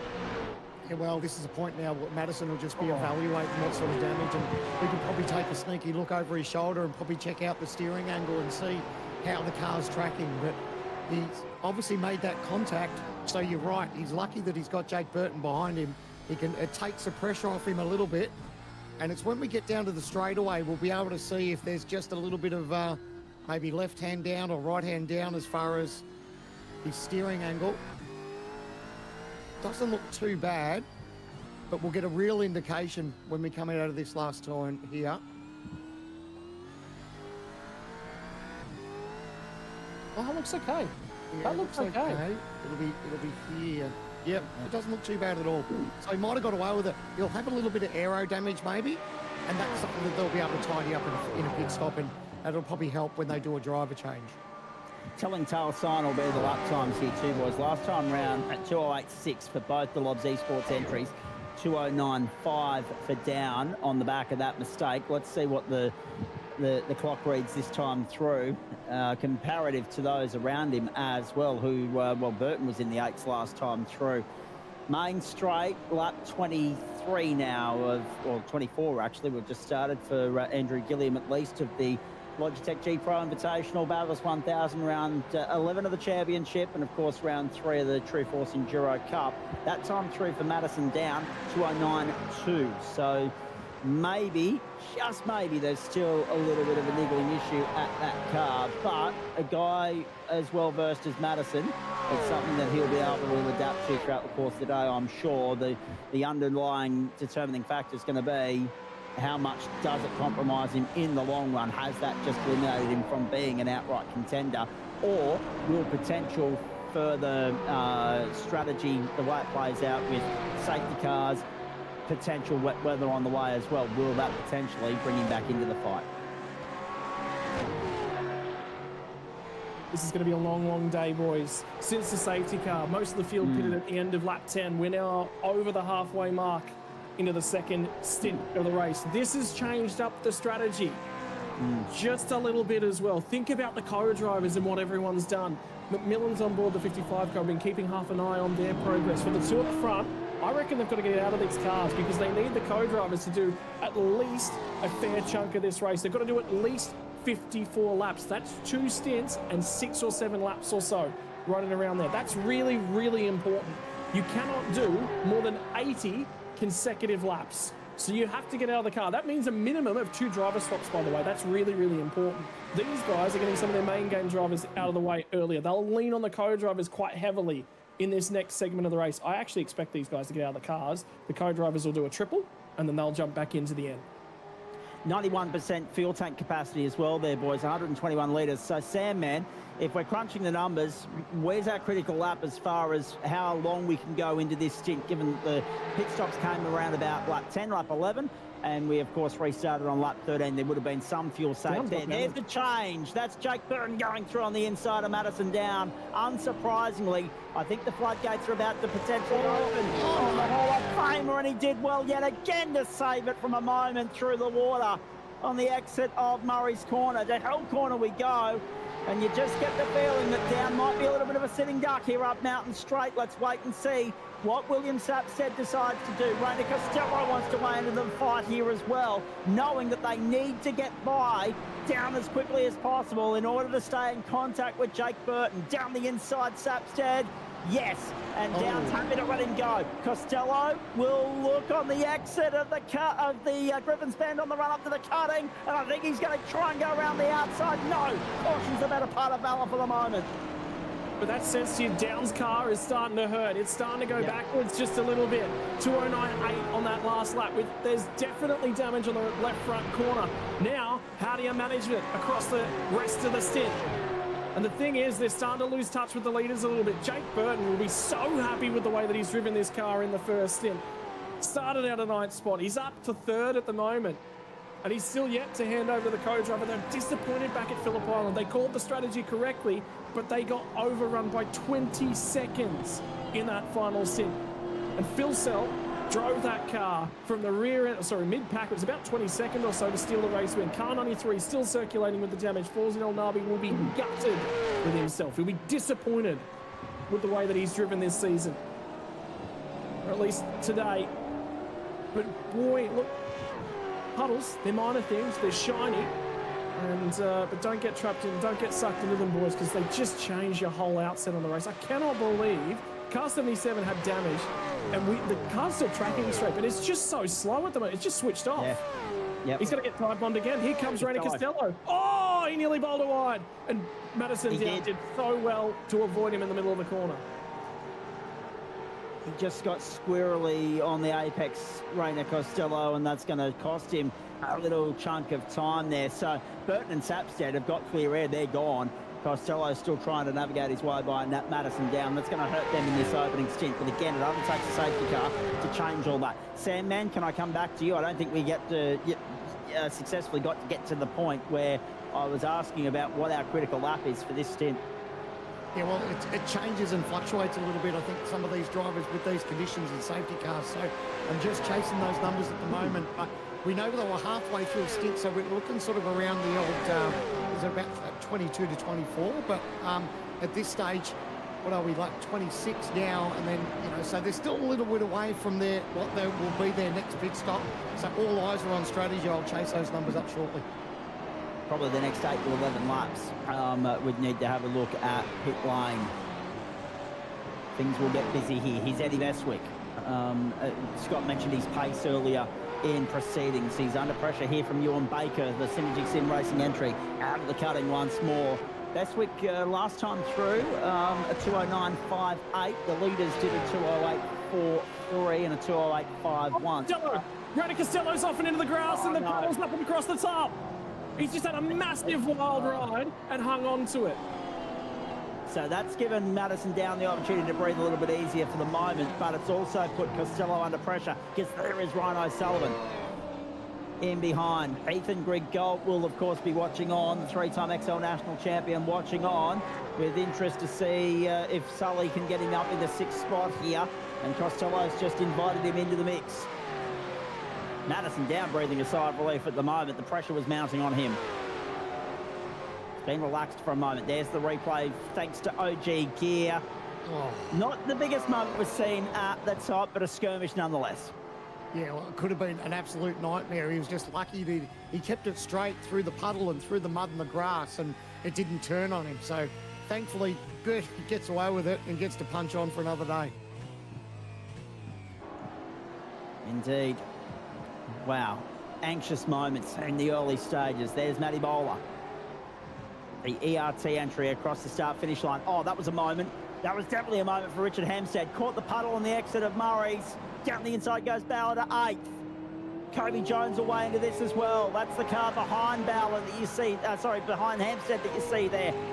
3rd car in shot. We ride on board with him now for Chiefs ESC. The number 1 to the end of Mountain Straight.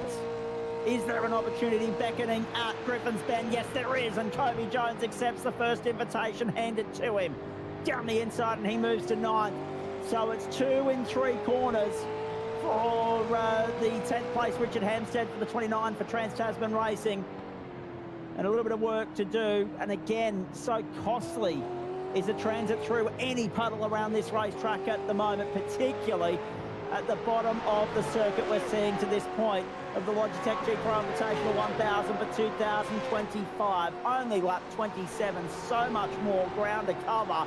We're past that critical marker. We're past 150 kilometres now, boys. We're pushing towards 200. And these guys, yes, they're getting a little bit more confident, but the track is not yet at its peak performance. There's still those puddles, there's still those tricky spots to navigate your way through. Go for it, Scott. I just took a quick look through the Zoom feed, and I don't know, Stenny looks stressed. He's sitting there just about biting his nails, I reckon, at the moment. That's worthwhile a look. Hobbo looks calm. Damon Mulqueen's as chilled out as ever. He hasn't even put the driving gloves on yet. And Warboys actually looks really, really relaxed. But look at Stenny. Is it just me? Or does he look nervous? Sandman? Yeah, I'm just watching it. He's obviously keeping a close eye on what's happening. He'll be in close communication with the entire team, and you know, maybe he's just anxious and keen to get out there and have a stint at the moment. So just outside the top 20, it's not too bad at the moment, but yeah, it's definitely been a wild opener for them and for everyone. Marcelo Rivera recovering from that earlier moment, sitting 34th. Interesting to note as well, boys. Obviously, we've got the 53 out of business. Ruben Goodall done, still on pit road. Sam Blacklock still running, only 4 laps down. Russell Pepperell 2 laps down. Ben Faulkner 2 laps down. Marcelo Rivera sitting there at the moment. And if I've done my homework correctly, he's the last car on the lead lap at this particular point. And hoping, yeah, there's the leaders coming into the shot at the top of the hill now and hoping to stay there. So we mentioned this, didn't we? They came out just ahead. They've done really well to maintain the pace and keep the Lobs boys at bay to this point. And here's a battle brewing for 13th. So that's Eddie Bestwick, Thomas McMillan. Ewan Baker has fallen behind McMillan there. And McMillan has now wedged himself into the middle of that battle for 13th in the Great Race of 25. It's still interesting. You can see on board there with the drivers there, you can see that they're still using the wiper. There's no rain falling from the sky. That's just the puddles they're driving through and splashing up, just so they can clear their windscreen. So again, just making sure that they've got the clearest possible view as we go to the OGU replay. A dive up the inside of this of Stenny. Oh, there was contact. Maybe that's why he was biting his nails. Managed to keep it out of the wall.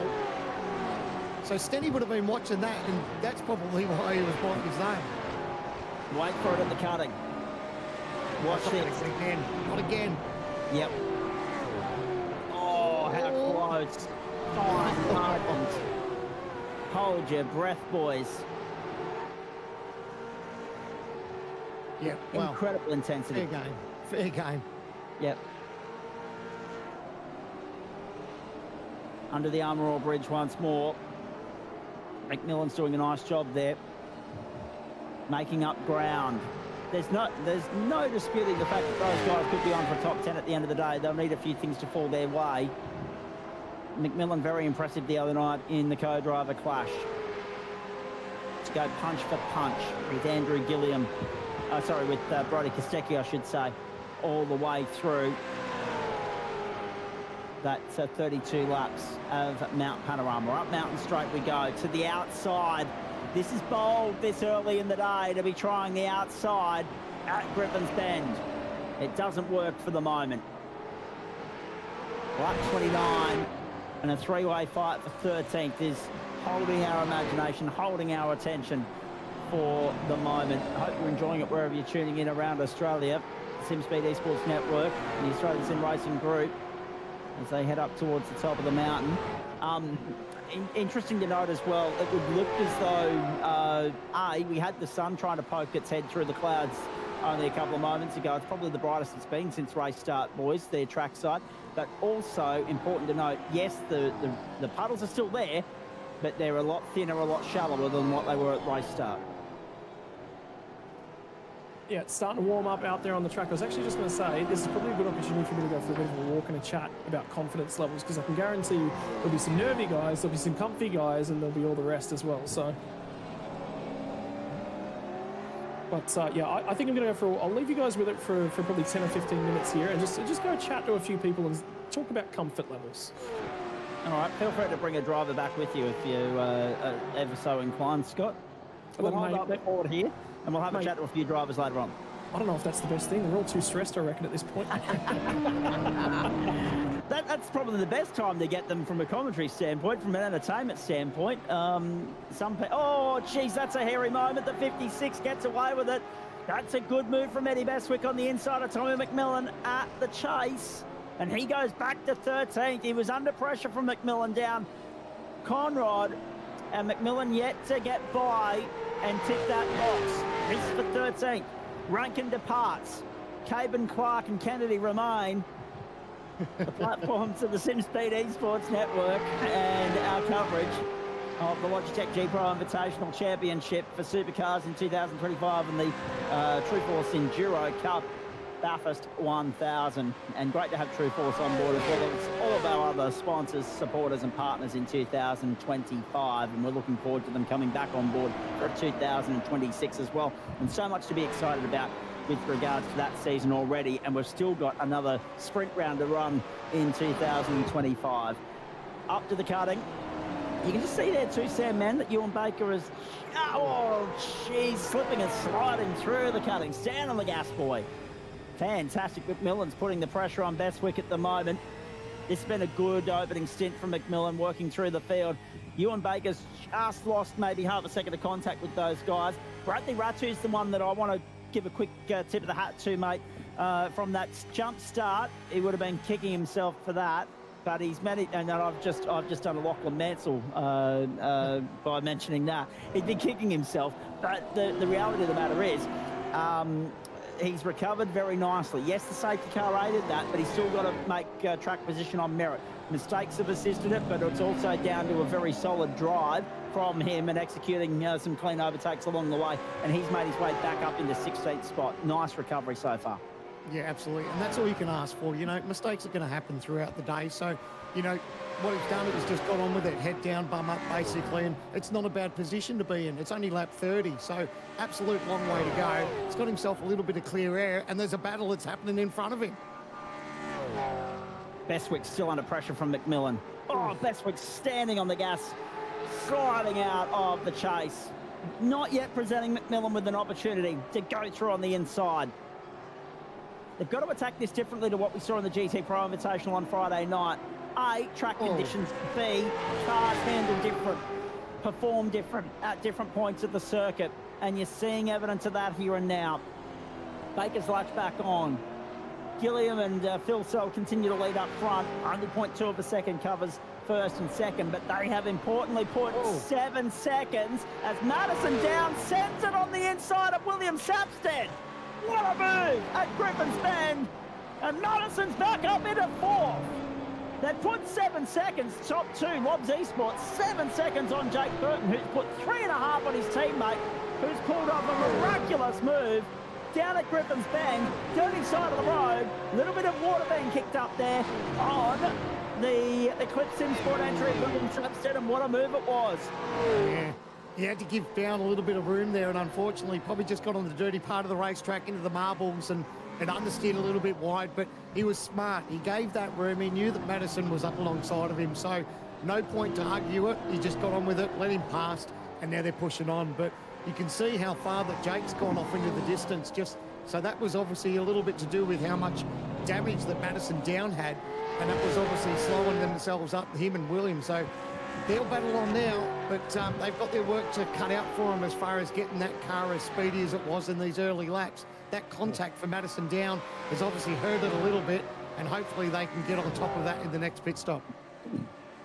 Still splashing up puddles down Conrod, and being a little bit more flirtatious with those puddles and going back to what would more refer to as the traditional racing line on the approach to the chase that time through. But again, if you can afford to kick up a little bit of water here and there and it not compromise you, all power to you as Bestwick again makes himself vulnerable to McMillan and Baker on the exit of the chase. The interesting thing for mine is, we're perilously close to the pit window. McMillan diving on the inside, unsteadied the race car, wide on the exit. That was going to cost him 2 spots, and Baker could be the beneficiary of this, Sandman. Up the outside, 2 for the price of 1. Gets by Bestwick as well, who'll look to fight back on the run to Hell Corner. Side by side, we go up Mountain Straight. What a beauty of a contest this is playing out to be, and look who's in the shadows. Look who's in the distance there. Brad Radu wants a piece of this as well. Yeah, it's still not over as we come up here. I'm just going to see if he's going to be able to hold on to the outside. He's not going to do it. No. So he's definitely made up 2 spots. Picked up the pieces when he saw the battle happening in front of him, and now he needs to gap him because he knows he's a little bit vulnerable now. A little bit of damage to that right front too. Oh, he's going to look up the inside, not quite. No. Scott Rankin was talking about silly moves earlier in the day. That would have been one of them. Yeah, exactly. Flash of the lights too, I think was there. Yeah, absolutely. But it's interesting, isn't it? At this point, it's advantageous. I was in the point of making it in relation to Madison Down. Geez, he took a lot of water on the approach to the chase last time through. If you can run through the puddles and not trip yourself up, it's advantageous to do so in the bid to continue to clear that surface water and get back to a fully dry, flat tack circuit. So we're not there yet, but we're getting closer. Race pace still in the 2:08s. We're in the 5s in qualifying. Driver change in car number 28. Pit lane for the Vermilion X Fury entry. Faulkner out, Zoo in. And those guys resume down in 36th position, and have a look at Brad Radu, absolutely loving what he's seeing ahead. He can see 15th, 14th, 13th in his sights, and maybe before the pit window. Yeah, there's nothing more exciting when you're chasing down a pack of cars and you can see them all starting to squabble and get side by side, because you know you're just getting free time and you're catching up, and boy, look at him. He'll be right there, but it's going to be, it's a pit lane dive. McMillan. Whether he wanted to or not. Oh, and off. He got the gravel, he got the grass on the entry. Not the smoothest run to pit lane, but he's there nonetheless. First pit stop of the day for McMillan. Will there be a driver change in that car? We'll wait and see. And with that dive too, we saw there was a little bit of damage to that right rear guard too, or right rear bumper, I should say, but they're in the lane now, so it probably won't affect them too much. But yep, some driver swaps, smart time to do it, lap 33 of 161. Ballard still under pressure from Jonesy. The battle for 8th has been intense for a number of laps now. Almost glued to one another across the top of the mountain, and latching in behind them still Richard Hampstead. They have breathing space. Rainer Costello's just up the road. Ryan O'Sullivan, I should say, is just up the road, 2.1 seconds in fact. And Sully's trying to latch on and go with Rainer Costello still. So everywhere you look, you've got 2 cars at the front, you've got 2 cars fighting for 4th, you've got 2 cars fighting for 6th, 3 cars fighting for 8th. So plenty of action within the top 10, but also in a 38-car field, there's always going to be action just outside of that as well. And Ruben Goodall, unfortunately, the only real issue in the race so far in terms of retirements and not being able to be classified. He's only got to go 40 laps down to be declared DNF. 75% race distance here is 121 laps, ladies and gentlemen. The numbers are very simple in that regard. And as we saw in the GT Pro Invitational the other night, I don't know how much of that you caught, Sam Man, in your recovery in the sick bed that you were in, trying to recover from the vocal viral infection that you had that compromised your vocal cords and made you sound like Darren Lockyer after a long night. I'm not sure how much of the GT Pro Invitational you caught, but it was very telling for the 228 Vermilion Esports entry the other night. They had to get back out there to salvage a top 5 finish in the championship, despite the night not going according to plan. Just getting out there and banking some championship points actually worked to their benefit. And there'll be similar situations in play for a few of our contenders here today. If it does not go according to plan, you've still got... Whoa! What about that for a save? My goodness, Madison down, goes back to fourth spot on William Sapstead, and Sapstead with the save of the race so far. Raina Costello latches on, so too Rhino Sullivan, three-way battle for fifth now. Have a look at this, the move up Mountain Straight, and then the save on the exit. So this was for fourth, Sapstead on down, and then look at the car control on the exit. Yeah, just got a little bit hot, got out sideways, and Madison just brave enough to get up the inside. Lucky that car didn't snap around any further. That could have been catastrophe for all of them, but they got away with it. And Madison Down's now opened up that tiny little bit of margin. Just going back to cover off the point, important that if you're in championship contention, if you are in Enduro Cup contention and something falls foul in the race today, Sam, man, you've got to get out there if you can and see the checkered flag and get to 75% race distance. That's the bare minimum to tick the box, because every championship point counts, and we saw that on Friday night. I couldn't agree more. I reckon it's almost an unwritten law that regardless of how your day or your night goes, you've got to snuffle as many points as you can, because yes, your night or day might not have gone to plan, but everyone else that's in front of you, they could have a worse experience as well. They might have a DNF altogether and not have that chance to grab any points. So although you might not grab the massive haul, a couple of those handful of points could be the difference in the championship end. Oh, O'Sullivan to the inside at Murray's. Riding on board with Rhino Costello, looking back at William Sapstead and Rhino Sullivan. Sullivan side by side looking for sixth. No, tucks back in and yields for the moment. And this is inviting Bowler and Jones and Hampstead back into the mix as well. Costello's already got by on William Sapstead, so the Eclipse Sim Sport entry was going for fourth this time last lap, and now sits sixth. O'Sullivan applying the blowtorch and pressure at the moment to Griffin's Bend on lap 35. We are in the window for pit stops, as you've already seen, ladies and gentlemen. Yeah, they're starting to close that margin up again to Down. So Down obviously struggling more than he'd like to at this stage. Really dropping back off the tail curtains of Jake Burton. And now he just finds himself in this little hornet's nest. Raina Costello right there. And he just really needs to be careful. And as far as thinking about that pit stop, it's not too far away. And regardless of how good that car was earlier, he just needs to run with what he's got at this stage and think about how they can improve it as this race goes on.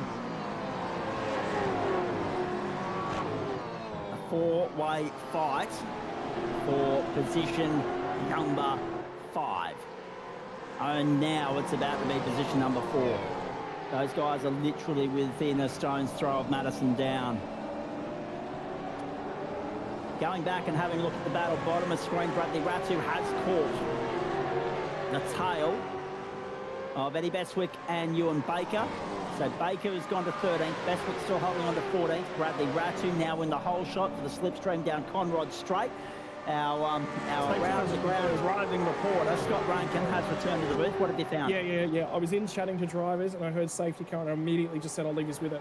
I was just about to get comments from the Witters car and the board car, but I didn't get in on those. So you'll see by the way, the whole field will do a driver swap here. Everyone will do a driver swap. This is a non-negotiable. You need to do it. And everyone will go now. Now that the safety car's been called, gone is that uncertainty with regards to what lap everybody's going to jump to pit lane, Sam, man. We were starting to wonder, we were going to see some musical chairs, some zigzag. That now has been thrown out the door. Everybody comes in on this lap. Yeah, it's a free kick here for these guys. We're going to see driver swaps. So you can see Kostecki's jumping in. Shane Van Gisbergen will be getting in for the first time today too. So lap 36. The track is obviously in much better condition, so they're probably breathing a sigh of relief. Some of these other drivers that they haven't got into these cars when it's been as tricky. So for the moment, yep, it's all pretty much smooth sailing in the lane. There's going to be... Oh, he's going to get out in front. Looks like he will. So Blackhall looks like he'll stay out on the lead lap. So once the safety car picks up the field, that's a big bonus for him. It's a huge free kick. So I just went through and had a chat to a whole bunch of different guys right there. everyone I talked to said, we're not overdriving it at the moment. We're just keeping the car in the window. Forzen's really, really disappointed with the way that he's driving. He's made a couple of errors. He's not real happy with that. But Griff and him are still upbeat. They still think that they can get their way back into this one. I heard from a few different drivers, everyone thinks everyone else is driving a little bit too aggressively for the start end of this one. It's tricky, right? Because it is still a car race, right? Oh, 100%. But it's a 1,000-kilometre car race, not a 200-kilometre car race. A 200-kilometre car race, again, the aggressiveness I've seen, I back it in all the way. It's a little bit different in that mindset and the way that you go about things. So worthwhile sort of keeping that in the back of your mind. You'll see the aggression sort of pick up across the day. Interestingly, I actually got some comments from a whole bunch of different guys, and I ended up having a joke with Brody Kostecki about parody. He just laughed. We just laughed about it. We all enjoyed a little bit of a joke. So they're really, really relaxed over at the Lobs Esports guys, by the way. Handing on over to Brody and Shane at this point in time. They were all saying, keep your eyes on McMillan. Every single one of them was like, keep your eyes on McMillan. He's done really, really well this week. He's done really, really well this week. Look at him. Keep your eyes on him. And I think he's on board car 55 now. The other group of guys that I did get an opportunity to talk to was Hayden Veld and Ruben Goodall. They've pulled up stumps. They are done for the day, which is disappointing. Hayden Veld got on a 4 a.m. flight to get back to his sim so that he could get up and get into this race, and it's ended very, very early on. Well, I guess it's the quid pro quo. The disappointment will be met with, at least I can have a couple of hours sleep and catch up for Ruben Goodall at this point in time. More to the point, gentlemen, we've been under safety car now for a couple of laps, and yet no sign or trigger or indication as to what actually prompted the safety car to be deployed in the first place. So I'm sure that'll come up very shortly on the OG Gear replay. I'm sure our producer, Jay Kennedy, will be having a look at that feverishly in the background to see who's tripped up, what's happened to deploy the safety car for the second time today, ladies and gentlemen. I think we're going to take a break at this point in time. Whilst we've got the opportunity to do so, looks like we'll have... Well, actually, let's just wait and see if we don't get lights out on the safety car this time by. If it moves away from the field, we will stay live here. But if we're going to get an extra lap out of the safety car, then we may as well take this opportunity to take a break. You are watching our live, exclusive and free coverage of the Logitech G Pro Invitational Championship Series and the True Force Enduro Cup. The Bathurst 1000 of 2025. Safety car not moving away from the field. We'll grab this opportunity to grab our first stop of the day, go for a pit stop, come back with the race restart, number 2 of the afternoon, on the other side of this short break. We're going side by side. You won't miss a thing. You'll see what's happening on the bottom of the screen, but let's tick the bills and tick the boxes and pay the bills in the meantime.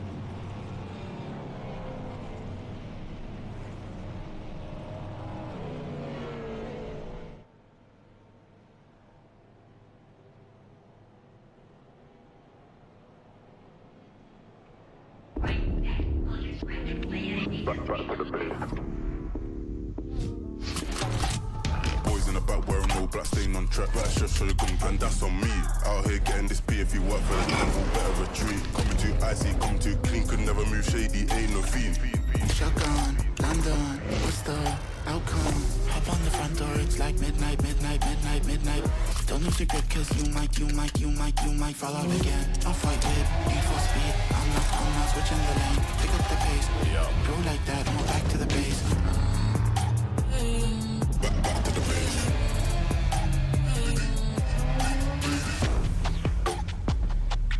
Back to the base.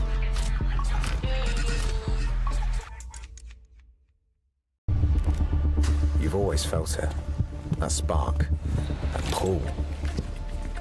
Watching the greats carve through history. Every turn, risk, reward. Now you don't just watch, you step inside. You take the wheel.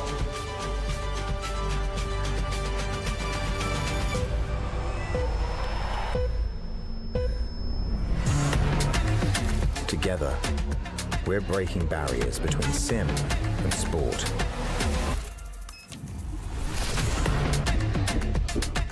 Setting a new standard for performance.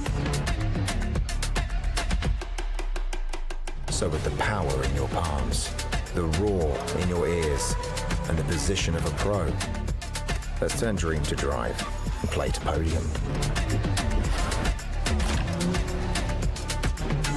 Our legacy now yours. Welcome to the grid.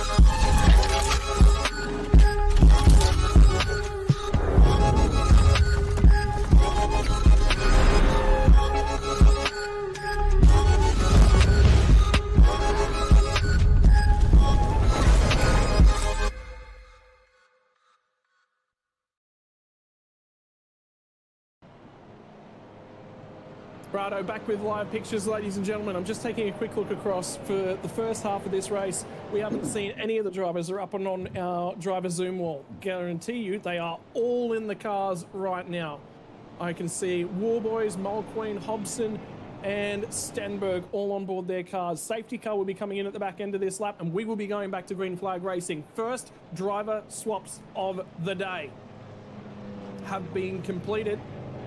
Ladies and gentlemen, we're about to get back underway for Bathurst 1000. This is Hobbo. Actually, he might not be on board that car at the moment. No, he is. There goes the hands. That's a lot better. Yeah, as he comes down the hill. And they will be fuel saving to extend this one out. This is probably the critical stint of the day. Clear the co-drivers out. And the big one, fresh drivers are in every single one of these cars, which means they're not up to temperature on the track conditions as yet. Yeah, baptism by fire for these guys, isn't it, Scott? They're surveying the scene at the moment. And actually, they'll then soon learn just what they can do at full tilt, at full pace in the next couple of laps. Safety car pulls away. We're going to have a restart this time by, buddy. Yep, just having a quick look up and down the field as well, and I thought this is a really good opportunity to check my telemetry and data. Weather forecast, 2:15 p.m, 2% chance of rain. That is an hour and 20 minutes away, ladies and gentlemen. We could have rain in this motor race, and it could be right around the halfway mark of this one as well. It's going to challenge if we get back to wet weather. Safety car has pulled away from the field. It is time for car number 94 to lead the race. They've grabbed the spot through the pit stop window. Brody Kostecki's climbed aboard car number 94. Shane Van Gisbergen's climbed aboard car number 201. Joshua Anderson has climbed aboard car number 36, so they've put their primary driver in. What happened to 77 as well? Also worthwhile keeping an eye on. Ethan Warren's on board car number 77, and critically for that car, the left front corner of it has been repaired. And here we go for our race start. And they've gone very, very early for Brody Kostecki. Leads the field back to green into the final corner. And as our supercars stars take over the Logitech G Pro Invitational Bathurst 1000, what is going to happen at the pointy end of the field? Wouldn't Ando love to lead this race at this point in time? This is the closest car 36 has been to the front. Joshua Burton's done a phenomenal job in the opening stint. Now it's Ando's turn. And further back in the pack, already moves being made. That's the benefit of this situation, isn't it? And here is Cody Bircher down the inside of Ethan Warren. Nicely done. Bircher up at a sixth. And Ethan Greg Galt latching on and going with them as well. So you got the two Ethans in the car, plus Cody Bircher. Solid start from Bircher up in the sixth spot. Moving and shaking of this field is going to happen at a fair rapid rate over the next couple of laps, Scotty Rankin, but already you're seeing a big 1.5 second gap between Bo Albert in 5th place and then that battle pack, Cody Bircher coming through. Across the top for the first time, Hobbo on the cusp of the top 10 as well. It's important to note Jack Maloney rounds out the top 10 at this point in time. Watch the spray at the top of the hill. There is the puddle that's still waiting for them if they get it wrong across McPhillamy. Here we go, ladies and gentlemen. Sandman's back with us. How about that? Was it Brody Kostecki that actually got out in the end of it? He's the lead car. And remember, fresh drivers on board for everyone at the moment. This means that this is the first opportunity for them all to get out there and get amongst it. It's the lead car in the chain that made the mistake up and across the top. Everyone else has gotten through A-OK. Now they'll take to the spray down the straightaway. I tell you what, Salmon, I reckon they're cooling their tyres. I reckon they're chasing a little bit of temperature being taken back out of the tyre. Yeah, you've got that opportunity, but also just to get rid of that spray as well. So, you know, in a straight line where they're like that, they're not massive puddles. So it's just to try and dry up that part of the racetrack. But have a look at that replay. That's the first lap round. Brody Kostecki really in the water. You can see the tyre tracks. Look at the tyre marks that he's had up over the curb. Lucky to get away with it. That could have been absolutely disastrous. Well, the fields come back together. Bo Albert is up in a P5 as well. Have a look at the better electrical car as he settles into this one. He's been waiting for this opportunity. They loved debuting the livery before Sandown. And now he's got his opportunity to showcase it at Bathurst as well. There's a few cars up and down the field that were enjoying their liveries. Again, I said at the start of the season when I first saw the Eclipse cars debut in Vodafone era spec, what a phenomenal looking race car these have been. How about Luke Rosella, who's shunted his way all the way up just outside the top 10. That car has been on the move. And like I said just after that break as well, when they were talking to car number 55, they said, hey, beware of this place, beware of this place. There'd be a lot of discussions about this. This is on Blake Warboys. Good move it was too, and that's the point that we really haven't had a chance to check in with our stats graph in the last couple of minutes, boys, but they've gained 25 positions from race start, from 37th up to 12th. 14 positions gained for Zach Kerr as well, from 28th to 14th in the next Fury entry, number 89, and 13, lucky 13 for Tyson Broad in the Orbit drop there, Mars entry number 27. So a solid start from a few in terms of making inroads, making gains today. Corey McFarlane's another one, up 12. So from what I can tell, you've got about 4 or 5 drivers in double digits at the moment. Sebastian Vandel, the one I missed, he's up 18 from the rear of the grid too. Good movers up and down the field. The second stanza of the race. It's like leading into a chorus, isn't it? It's a little bit of a break. It's a little bit of let the instrumental build up, and then it's trying to find some pace, trying to find some rhythm. And the crescendo, there's a car that's gone wide down at the chase, and it's one of the Logitech cars. In this one, it's Ethan Green-Gold. I can't believe it's Ethan Green-Gold who's made the mistake and bowled a wide down at the chase. That is so unlike the car number 7. Rosella to 11th on the inside. Murray's the beneficiary of that. Hobson into the top 10 now. And here comes Blake Warboys down the inside on the run down to turn 1. And we're hearing that Dylan Pereira's had a moment, but at least he's been able to get back going. Extraordinary stuff. Zach Ratway White sitting 4th at the moment, looking to follow on or follow up the strong result on Friday night of the GT Pro Invitational, in which he secured 2nd in the series as well. Greg Gold to the outside, trying desperately to keep Blake Warboys at bay, but Warboy drives him wide through that corner. He had the racing line, he's entitled to it. There was no contact, he's just forced Greg Gold out to dry, and it's cost him another 2 spots.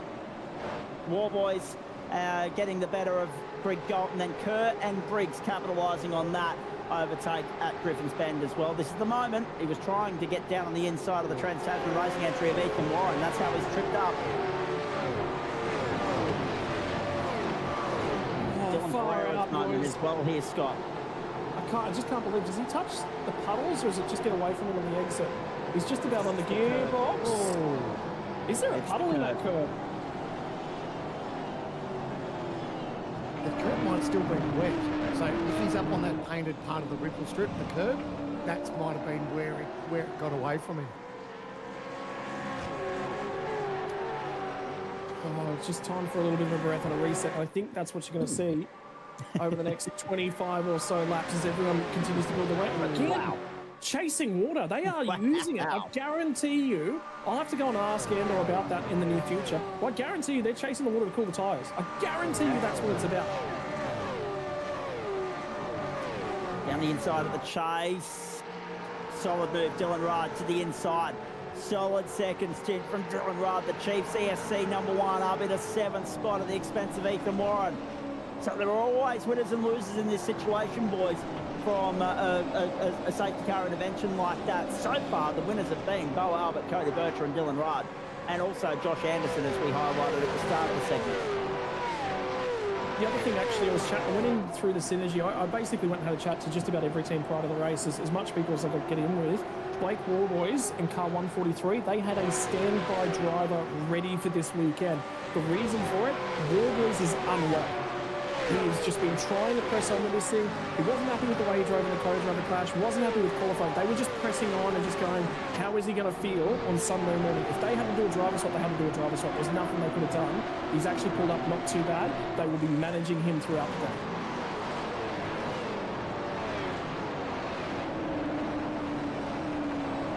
I definitely feel for him. I didn't have the best of weeks leading up to Bathurst. And I couldn't have thought of anything worse than having to do a stint around Mount Panorama, not feeling the best way I was feeling. So, yeah, it's certainly something to contend with. It's, you know, people just think, yeah, you get in your simulator, you press the pedals, you turn the steering wheel, you'll be right. Like, it's not that hard. But until you get in it, and you're in the peak of it with these guys, and you've got some of the best sim racers around the country, you can't afford to give up a couple of tenths. And when you're not well, that's where those tenths disappear, and you end up becoming a sitting duck. So, yeah, it's definitely not ideal. Oh, up the mountain. Brady Myers. That car's on the recovery effort after the mistakes from Rehan Leonage earlier on, but it's also forced another car. I think it was David Mulqueen in the 42 entry that ended up running wide. And indeed it was. He's just up on board car number 42 at this point in time. So Myers will grab the spot after a wild and woolly ride. And here's the replay. Oh, it started on entry. He hit the water, the splash of water on entry, and then it pushed him a little bit wide, then caught the puddle on the outside too. So lucky to get away with it. Still a straight race car. Mulqueen had to serve a slide down Conrod Straight as well for shortcutting the circuit at the top of the hill. Drops down to the 34th, behind Dylan Pereira, behind Glenn Postlethwaite, behind Jack Blackhall now as well. All at the expense of Brady Myers, who holds on to 30th position. Just behind that, Andre Heimgartner, 35th. Ian Zhu, 36th. James Scott, 37th. So only one retirement so far, that being Ruben Goodall. James Scott, however, 3 laps down. Trouble! Oh, now, no! Right. Can you believe this? It's Cody Belcher just jumped on board that car as well. Oh, he got helped! No. Puddle, and then maybe to sit on the way out. We probably need to see a chopper view because, yes, you're right.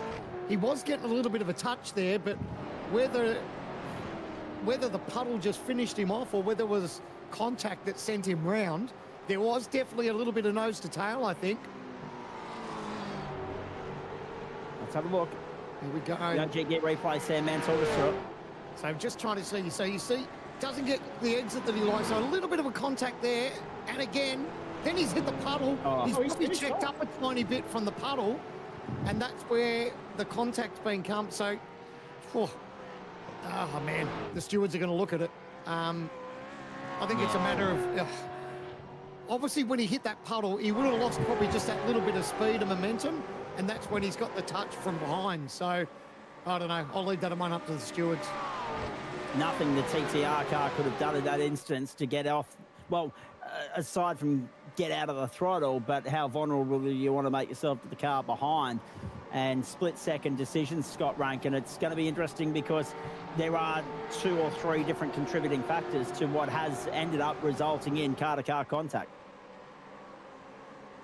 Yeah, there has been a little bit of contact, but whether or not it was a result of the puddle and whether or not it was a mistake from the leading car, that is what will be debated in the steward's office. Regardless, it's going to have to continue on out on the circuit, continuing to look at Ando. He's just going with the front 2, is he? He's just happy to sit, watch, and wait. I've just seen Rain Campbell have a big old dive at Murray's corner as well on Dylan Walker, who climbs on board car number 018 for Jack Widders, his co-driver. By the way, Walker is on a run of form at the moment. Not necessarily the highest echelons of things, but he's been driving really, really well. Picked up Scott's supports category championship this season, which was on board Gen 2 hardware. So effectively think it is nearly a Super 2 championship is probably one of the better ways to talk about it. So Walker's definitely on pace at the moment, has driven well. This is Kurt Stenberg ranging up on Sebastian Varndell. And of course, everyone on the internet's favourite webcam and Sandman. Why do we like this man and his webcam?